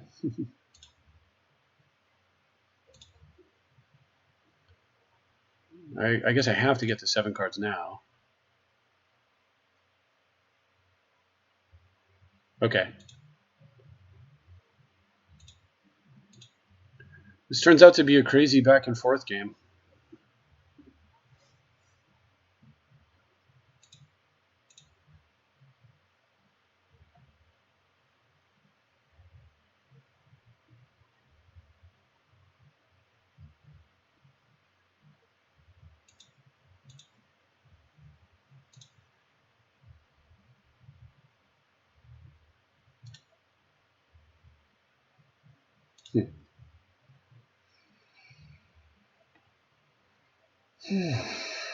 Okay, the elf is free, basically.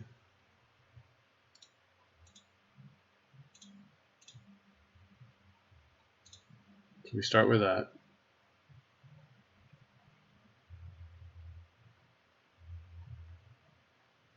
And I think we try to.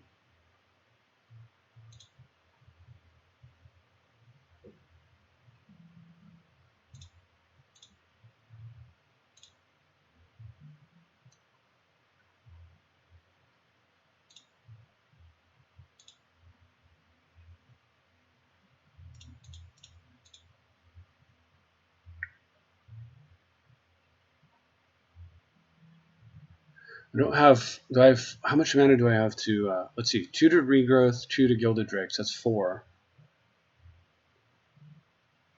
2, 3, 4, 5, 6. I don't have 7 mana. I need to be able to Wreck Sage and do all that, and I don't have enough. Brutal.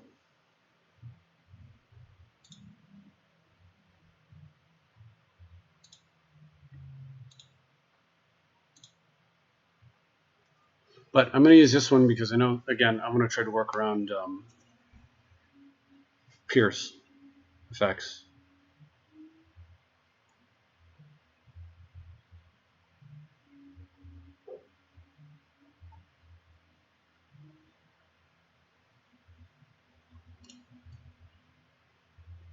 So I can possibly kill them with Witherbloom command here also, like by if they pay the 7 life and then I attack for 2.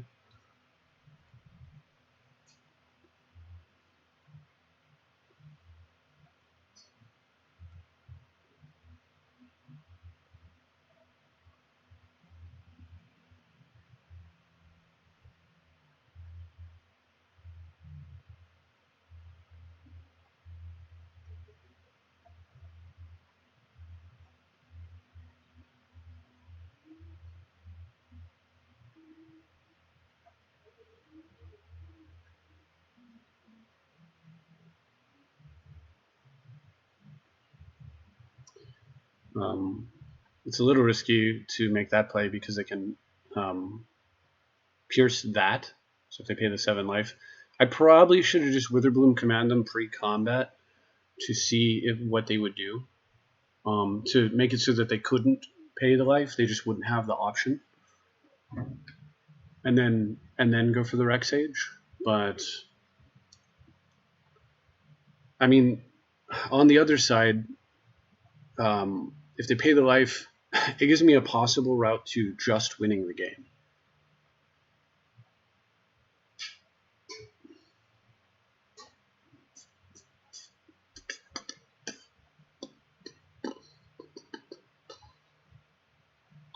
I'm surprised. Thankfully, the Gilded Drake. Like, I'm surprised my control deck is managing to hold its own against a control reanimator Grizzlebrand deck, and put up a decent fight. It is a miserable thing to have to face, but I drafted Gilded Drake for problem solving like this, and was very fortunate that it was in my opening hand with blue mana too. I mean, in my 4-color deck. Okay, so he is going this route. Hope for no. All right, let's see if we can maybe connect. All right, we just have to hope they don't have Pierce if this connects. I mean, there's so many things that have to happen here. I probably should have swung first just to prevent my opponent from having max information. Yeah.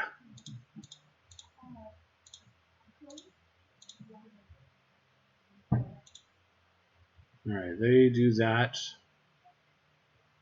And do I want to destroy a permanent or pick up a land? Let's mill them and destroy a permanent. No, let's do that. If I mill them, I could get them to where they can't really afford to pay life to draw more cards.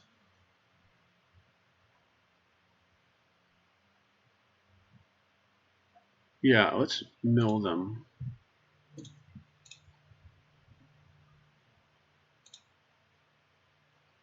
Let's mill them because I want to make card drawing like bad. God bless it.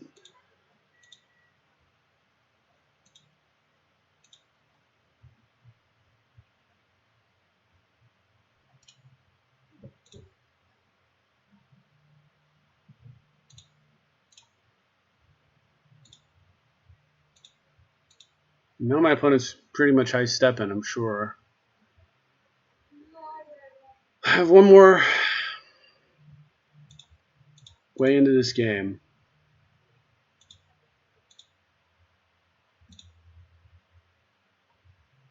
Well, a couple, but none of them are great. And of course I have to get through this wall of permission over here. As far as I know, that's all the counter. I mean, that's all the counter magic we've seen, but. And I have exiled my Time Walk, sadly, so I can't Time Walk Soulfire. Too bad this isn't Time Warp, huh?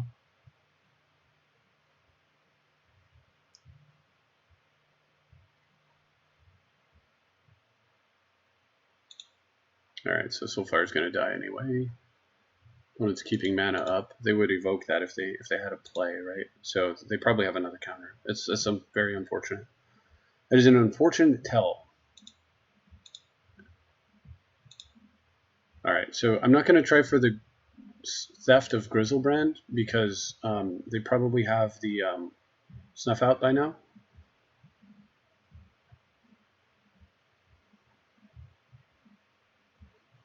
So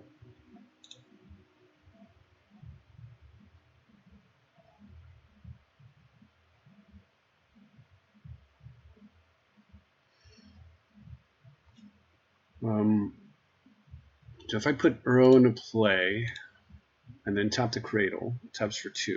2, 3, 4. 2, 3, 4, 5. And I play a land which is 6, which means I would then be locked into the regrowth.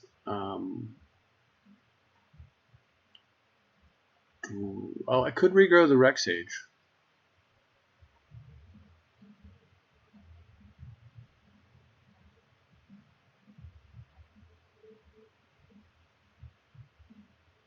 Um,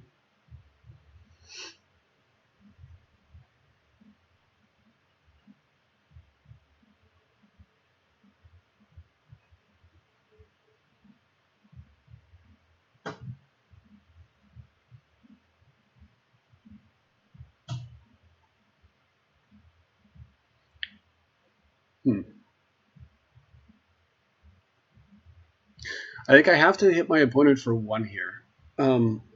Because I don't want them to ever be able to pay life to draw 7 more cards.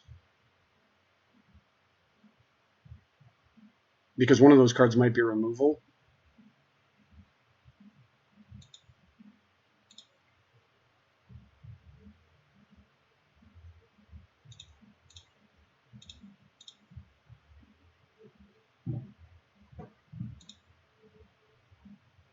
Now the bad thing is I can't regrowth Rec Sage. I can't regrowth Reclamation Sage and pay for a mana leak here. But now my opponent can't pay 7 life. So I think it's probably right to do it this way.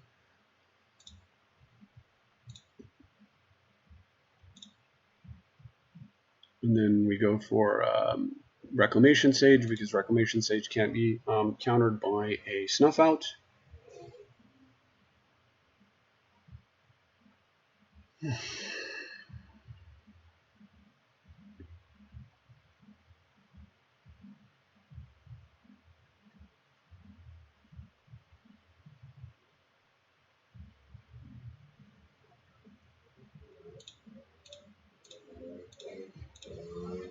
And then we hope we don't get mana leaked or countered by any number of counter spells.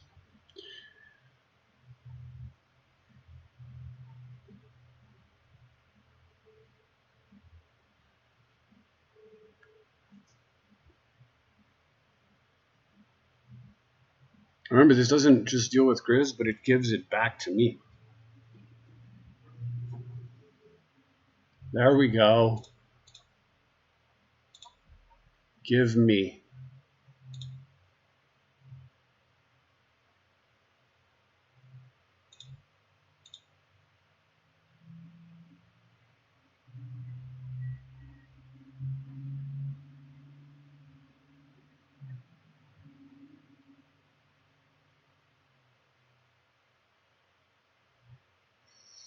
Also, repeal would have worked for my opponent had I gone for the Gilded Drake.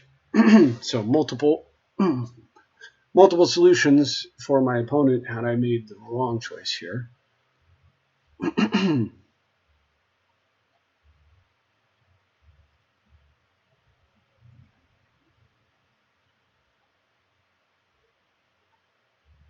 It's the only creature they have. They have Shriekmaw.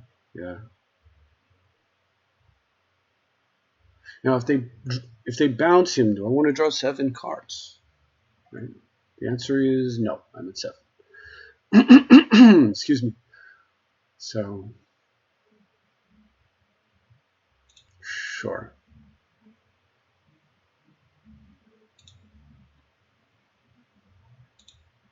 Alright, opponent's going with the I'm gonna kill you plan. Plan could work too if they have a time walk.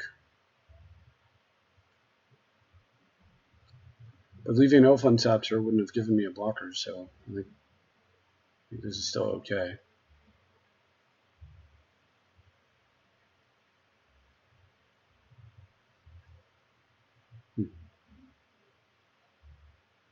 Yeah, so they would have been able to makeshift Mannequin and kill my Gilded Drake if I would have gone that route. Thing is, I've got Uro waiting for me to give me some life if I can get back to my turn. And I've got Karn to block, and of course Karn, Big Karn, to do what he does. So.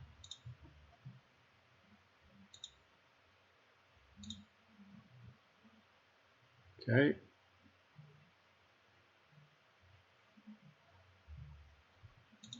Okay. This is all just silly stuff.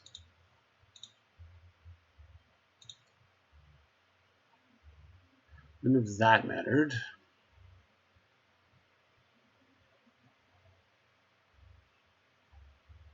So I'm actually tempted to do the Uro thing right now because I don't know what my opponent might do, but if they're giving me access to Gaia's Cradle mana, I want to take advantage of that access. So the way I would do this is that I would Uro. It doesn't actually help me in any way with Uro.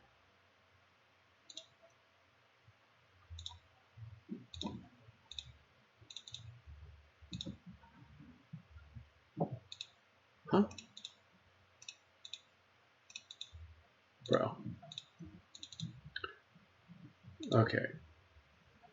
Excel 5 cards, so cards I don't need. 1, 2, 3, 4, 5.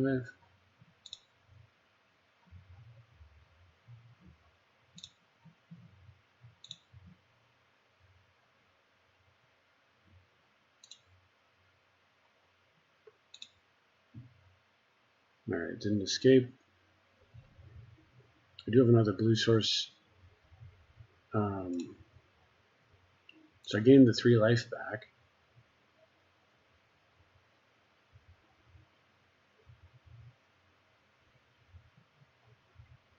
I don't know what they're going to do about this Grizz. I feel like they might do something.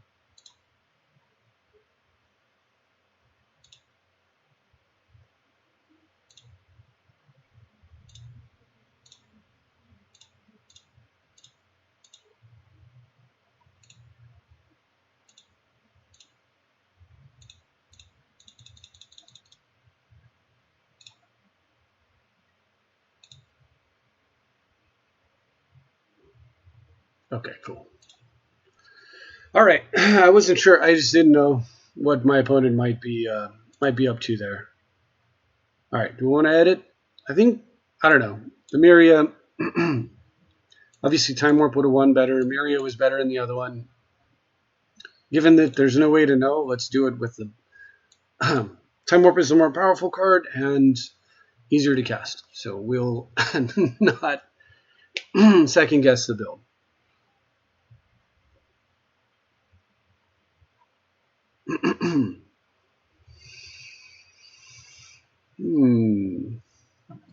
So really, except for the one card that might have been better in here is the Pol Ukrainos. Honestly, it seems like I've been needing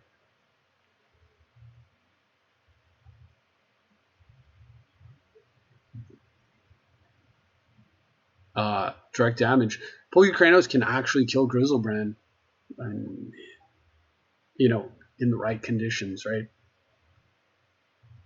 Typically involving a Dynamo or a Cradle or whatever. But if he's already down, it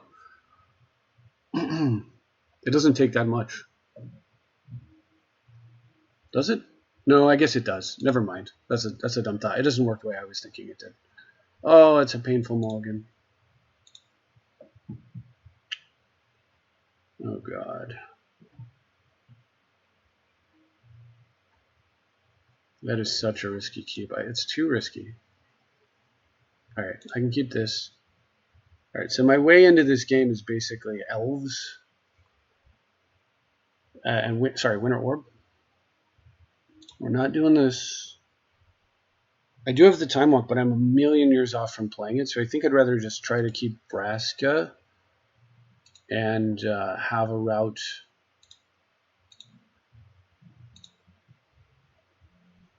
to victory here by possibly getting the Soulfire down, putting pressure on my opponent, orbing them, and then using Vraska to kill, like if they get, say, a cheap mana source. That is assuming that I can. Oh God, I'm done. Dunzo.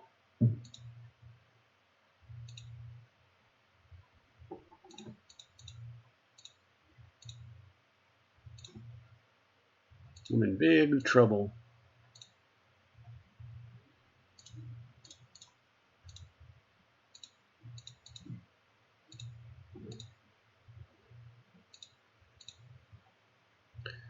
This land drop is brutal. Land drop there, I might have been like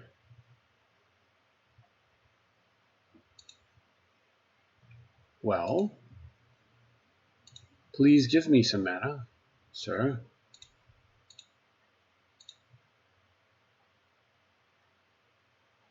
Okay.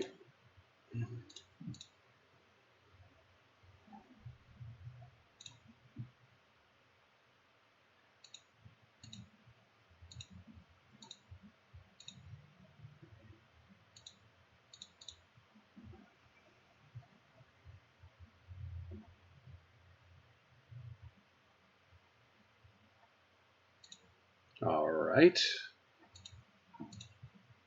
Some of the damage has been done.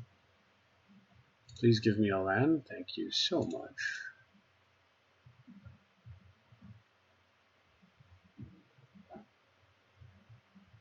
This kills, let me see, permanent 3 or less. Yeah, so we can kill the vortex. So we're just going to wait. Use the guide as a card drawing engine, I guess.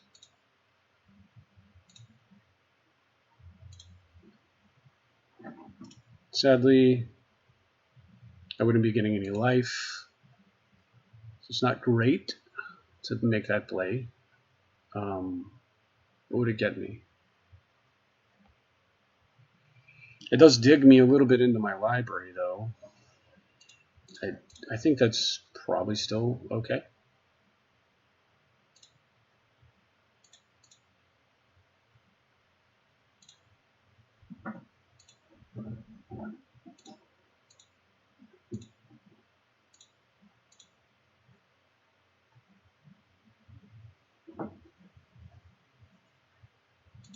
Because I very much need to find a mana, black mana.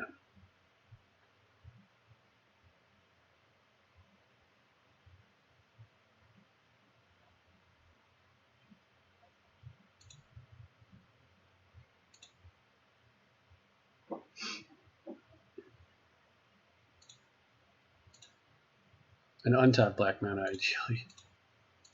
God, this sucks. Come on.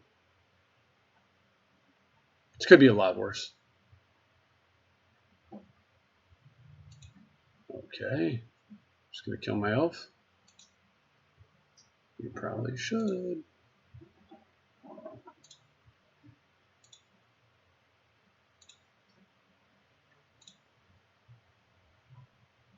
Okay, that gets a tapped black mana source. So I cannot,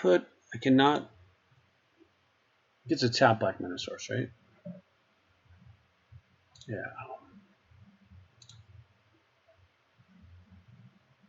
Pretty sure, yeah, it does. So we're just gonna kind of sit pretty here for a second.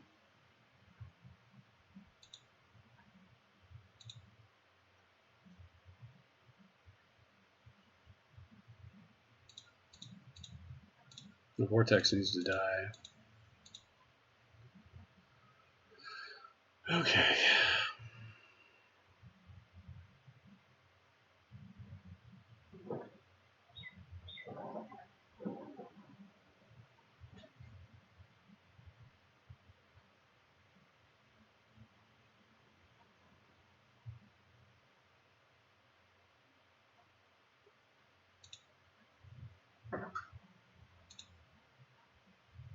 Okay.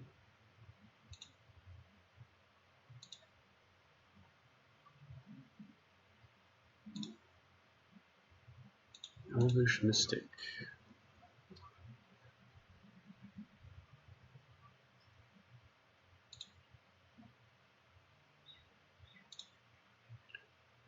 Not great.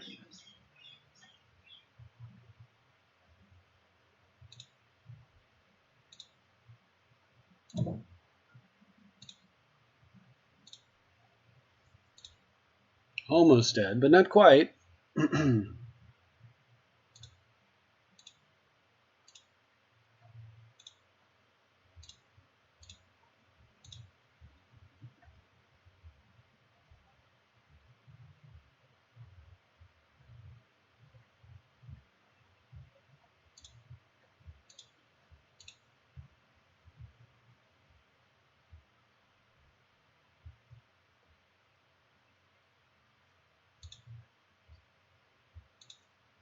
The Goblin Bombardment, unfortunately, probably means that I'm dead anyway, but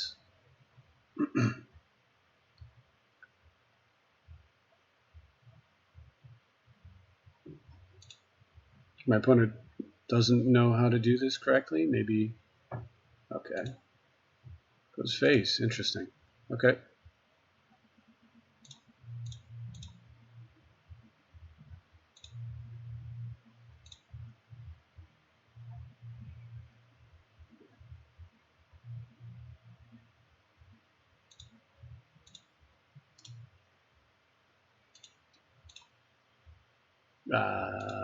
Okay.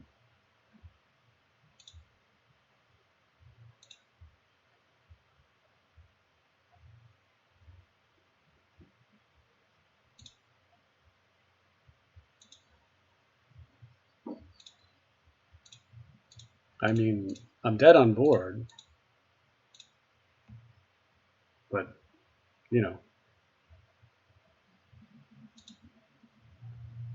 that one drop, very disappointing.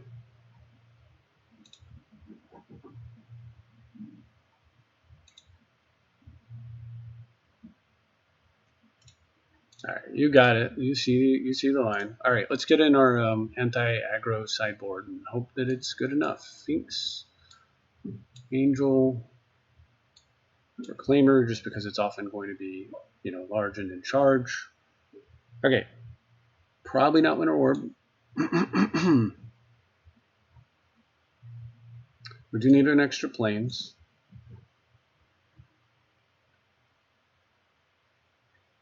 Probably not Port. Okay, so we need I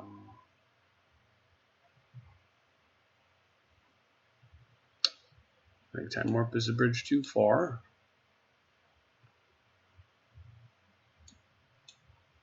Sphinx, Angel, hold the Reclaimer 2. It's just really good at coming up the ground. Oh, Gilded Drake does not look stellar.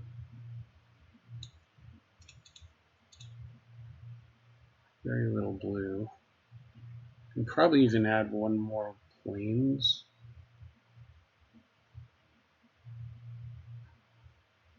Well, I still need blue for Uro. What else? I want to add one of these two cards in here, or this. Drain Sherman just super good at gumming up the works, right? Whisperwood, slow. Hermit, fast.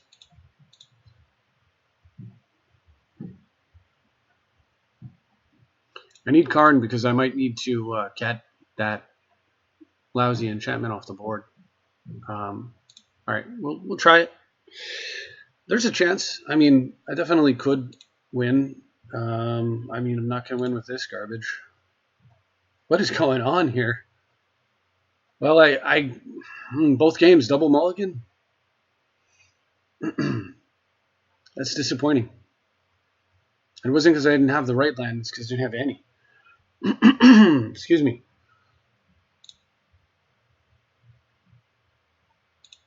Sure. Karn's got to go, and sadly, the Dynamo's got to go. Excuse me. I got a frog in my throat. Sorry. Yep, take some damage. So, I would very much like to slam Finks and then chart after that. Before they kill my Lano Elf, basically. Oh, that's not bad. Come on, hit a land. Okay, fair enough.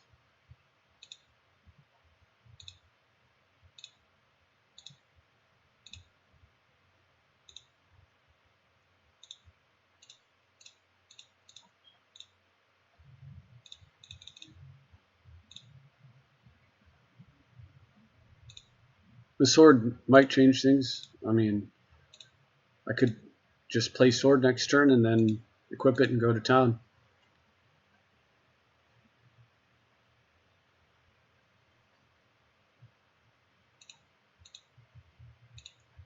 He swings in. I mean, okay, interesting.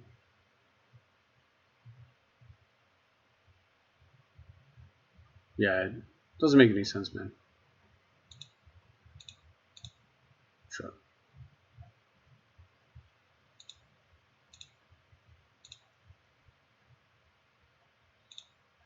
Very, very nice. And yes, I'm just going to play the sword and see if my opponent has a solution. We will be drawing some cards next turn, if not. Well, you can chump with the Bomad Courier once.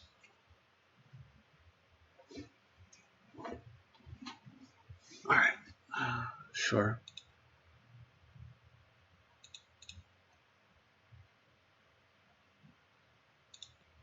Pretty aggressive start from my opponent, as you would expect. Excellent.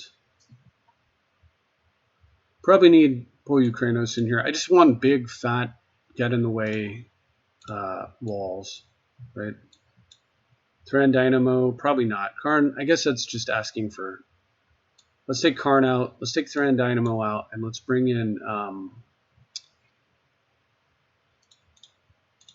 Do the Ukrainos to block, and then I could just bring in another land, or I could bring in Gideon.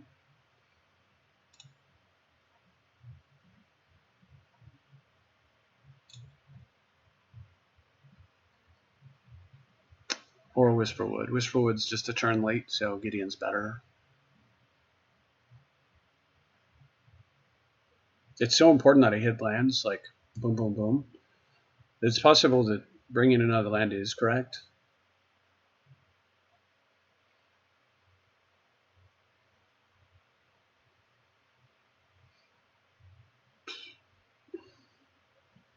On the other hand, I really have to stop the pain. I have enough ways to do that.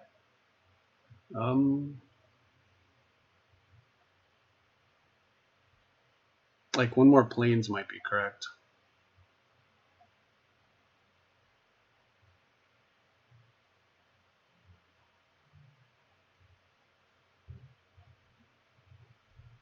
If I bring in Gideon, take out an island, add a planes.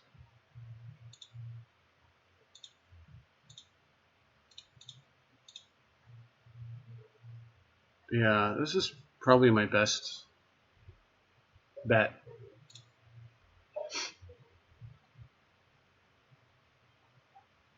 Okay, I didn't have to mulligan. Hell yeah. I've got some of my sideboard cards. We've got this one, and this one, and this one. We're a totally different deck in game 2. Or game 3, right? After sideboarding is what I mean to say. Brutal, but I do have a Rex Sage. I suppose that's something. Oh gosh. And a much better target.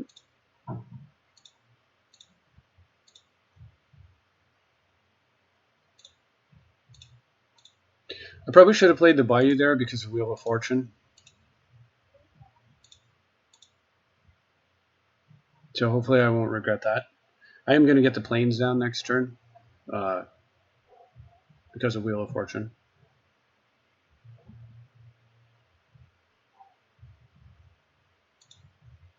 It sucks. Let's get that GT taken care of. Okay.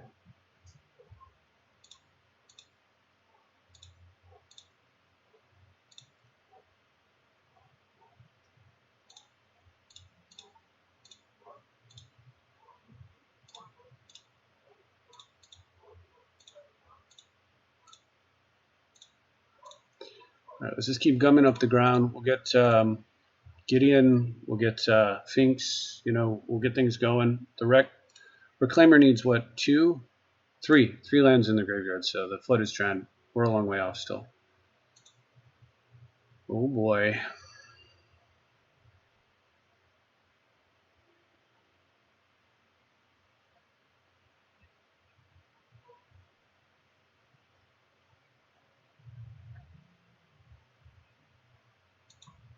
Okay. I mean, this is actually not so bad.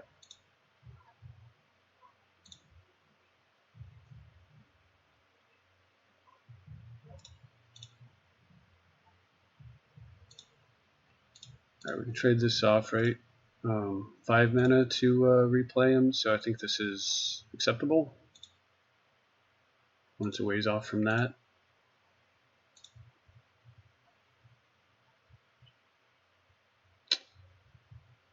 Okay, let's do the Finks.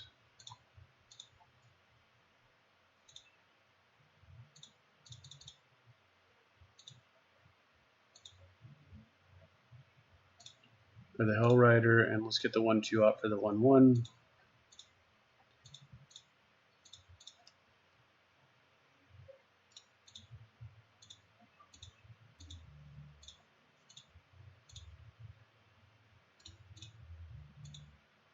All right, and then we can start. We can use Reclaimer to go get like Cradle or whatever, if we want to.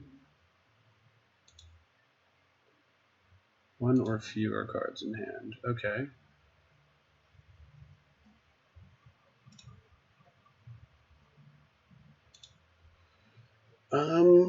So if I take so if I take the damage, I can make infinite blockers in theory.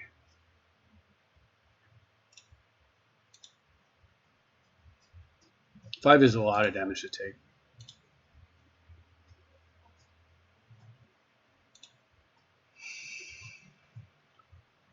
A lot of damage to take. Can use this as a sorcery or anytime. Okay, anytime.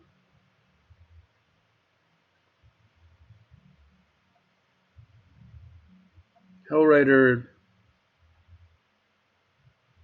a little bit problematic, but I think 5 is too much. And we know that he's got ways to prevent life gain, so we kind of want to gain life now. So.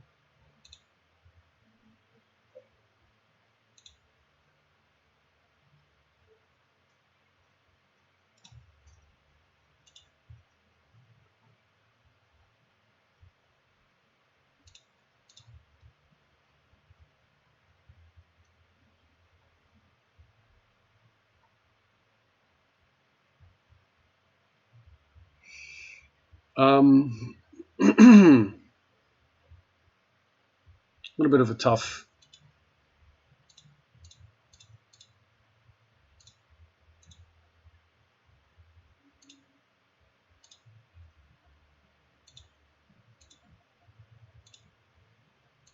spot, but what I want is from my I really need to get that Elvish Reclaimer activated so that I can pick up my blue mana. But that's for the future. The current problem that I need to address is, of course, getting smashed in the face by creatures. So.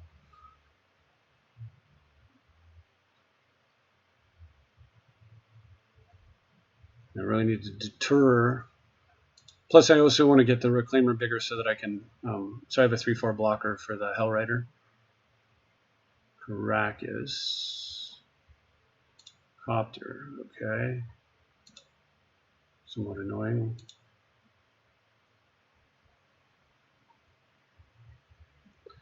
I might just let the Sphinx die because I have the ability to recur it with like a regrowth.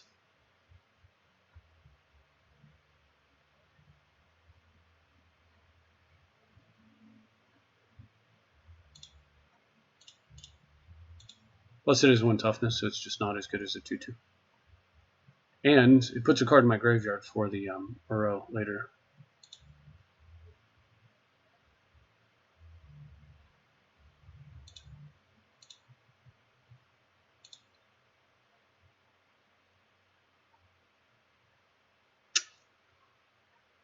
Painful.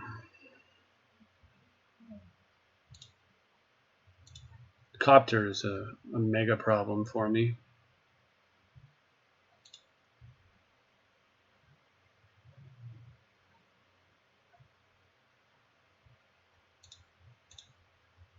Yeah, not having blue here and the fact that it comes into play tapped means that I'm probably not going to be able to stabilize. Excuse me. I'm so sorry. All right. Well,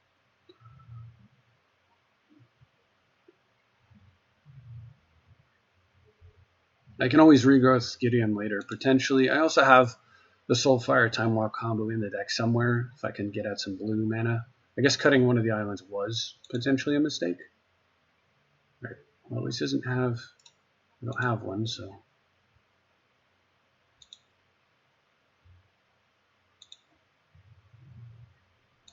Once I'm able to hazard at me every turn is kind of rough.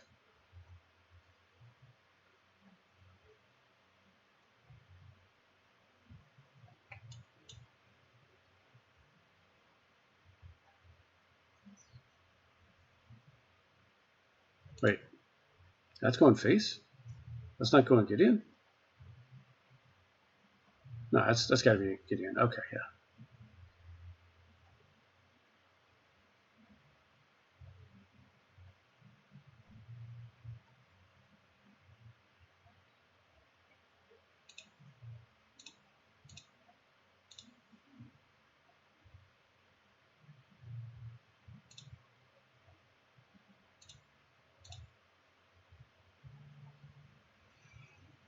All right. I need a little less white.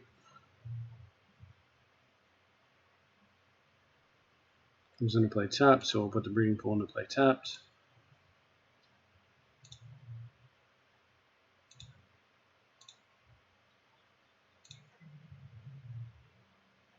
I guess I could have gotten a fetch land there. It would have made probably maybe more sense.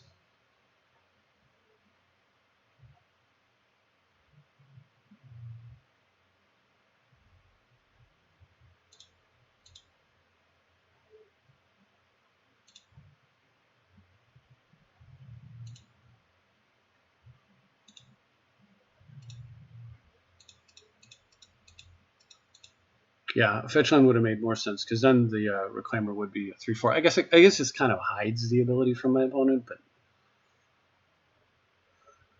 don't want to draw two.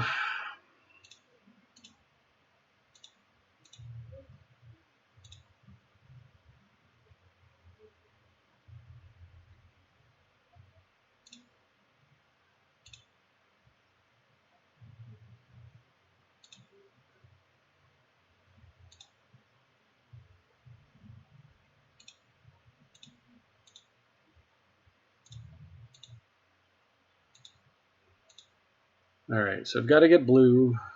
And then I can get a 6/6 down who can block Hazarat. Never mind, because another opponent has Karakas. Lord. Hopefully my opponent misses the Elvish Reclaimer's power and toughness trick that I'm trying to hide from. That would be probably the most helpful. Dang, man. Right off the top, every time.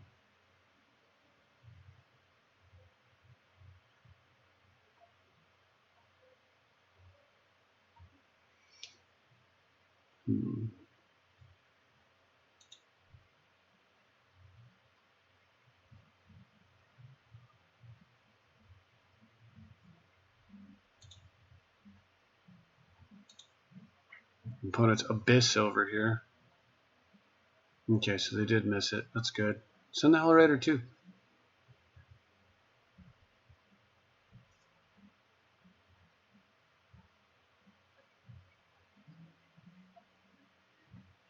Or don't.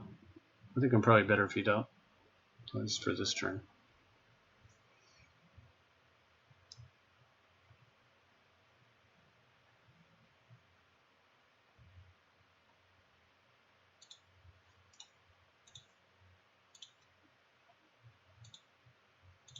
I'm going to turn off the Hellrider's ability.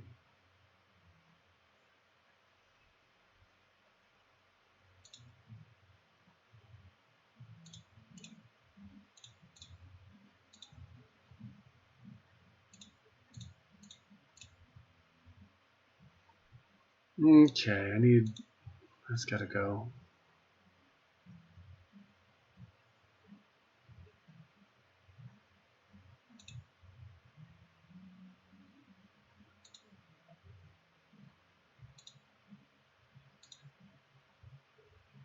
Okay. Would love to see my angel. Ha!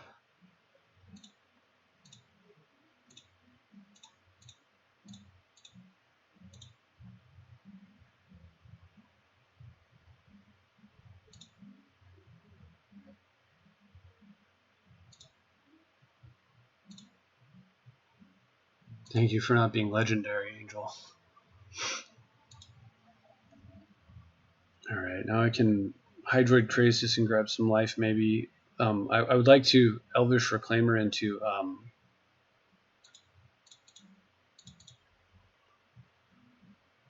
I'd like to Reclaimer into Gaia's Cradle. Or just rip a Cradle, and then Krasis a bunch of life and cards.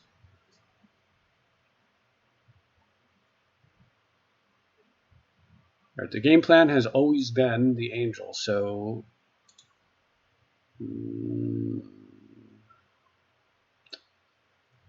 5, 10. My opponent can take me down to 1.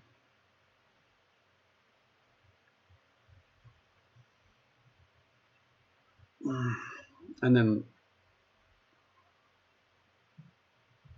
But because of first strike damage, they would have to sacrifice before combat. So they can actually lethal me here. That sucks. Oh no, maybe they can't. Just on that, please.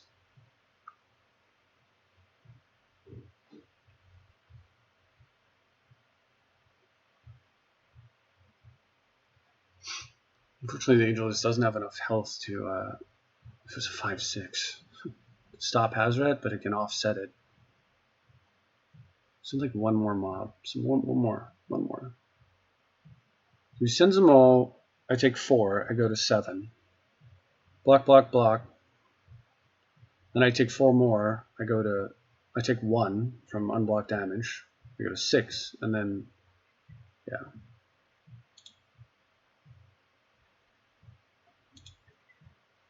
Obviously.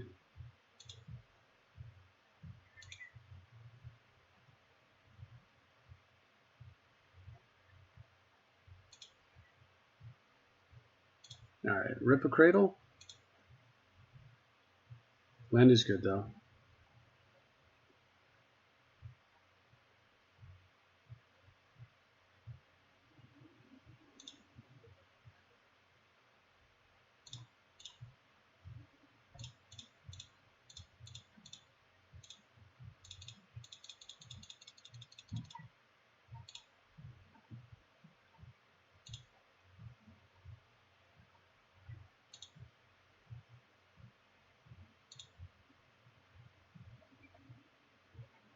Okay.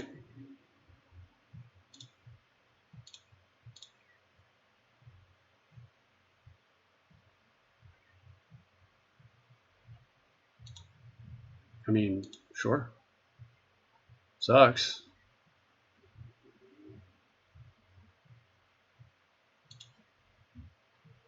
But what else am I gonna do?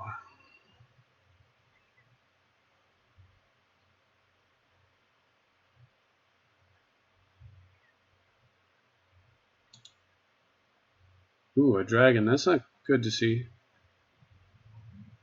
Yeah, the Goblin Bombardment has been like, it's so depressing. Every game, it's just depressing.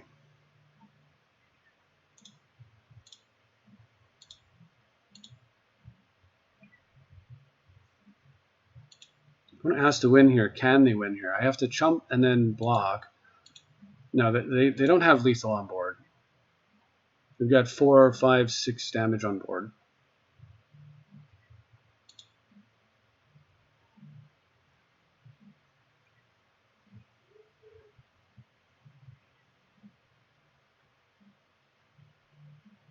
And that's if they go with everything.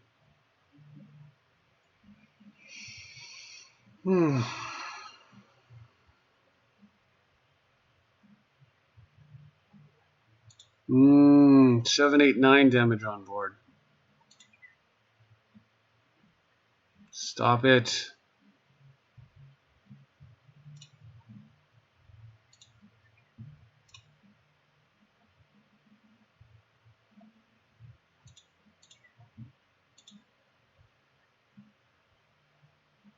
No, 10 damage. You'll get 10 damage showing. Yeah.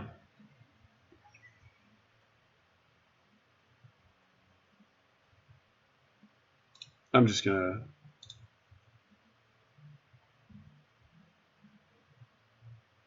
I don't have any tricks. 4 or 5, yep.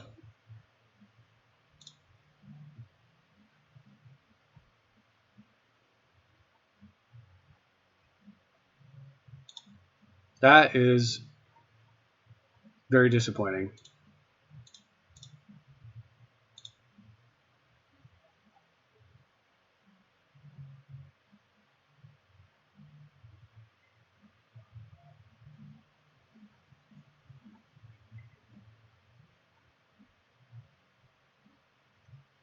Goblin freaking bombardment, man. Ah, that's disappointing. Okay, well, such is life. Pretty good fight, though. Put up a good fight with a pretty bad deck. So, all right. Well, anyway, that's all I've got for this round. Maybe I'll play some more, and then we'll get a better performance. But hopefully you enjoyed that. One Swords to Plowshares away from having a deck that probably would have won that. But we'll try again. All right. Thank you very much for watching. See you next time.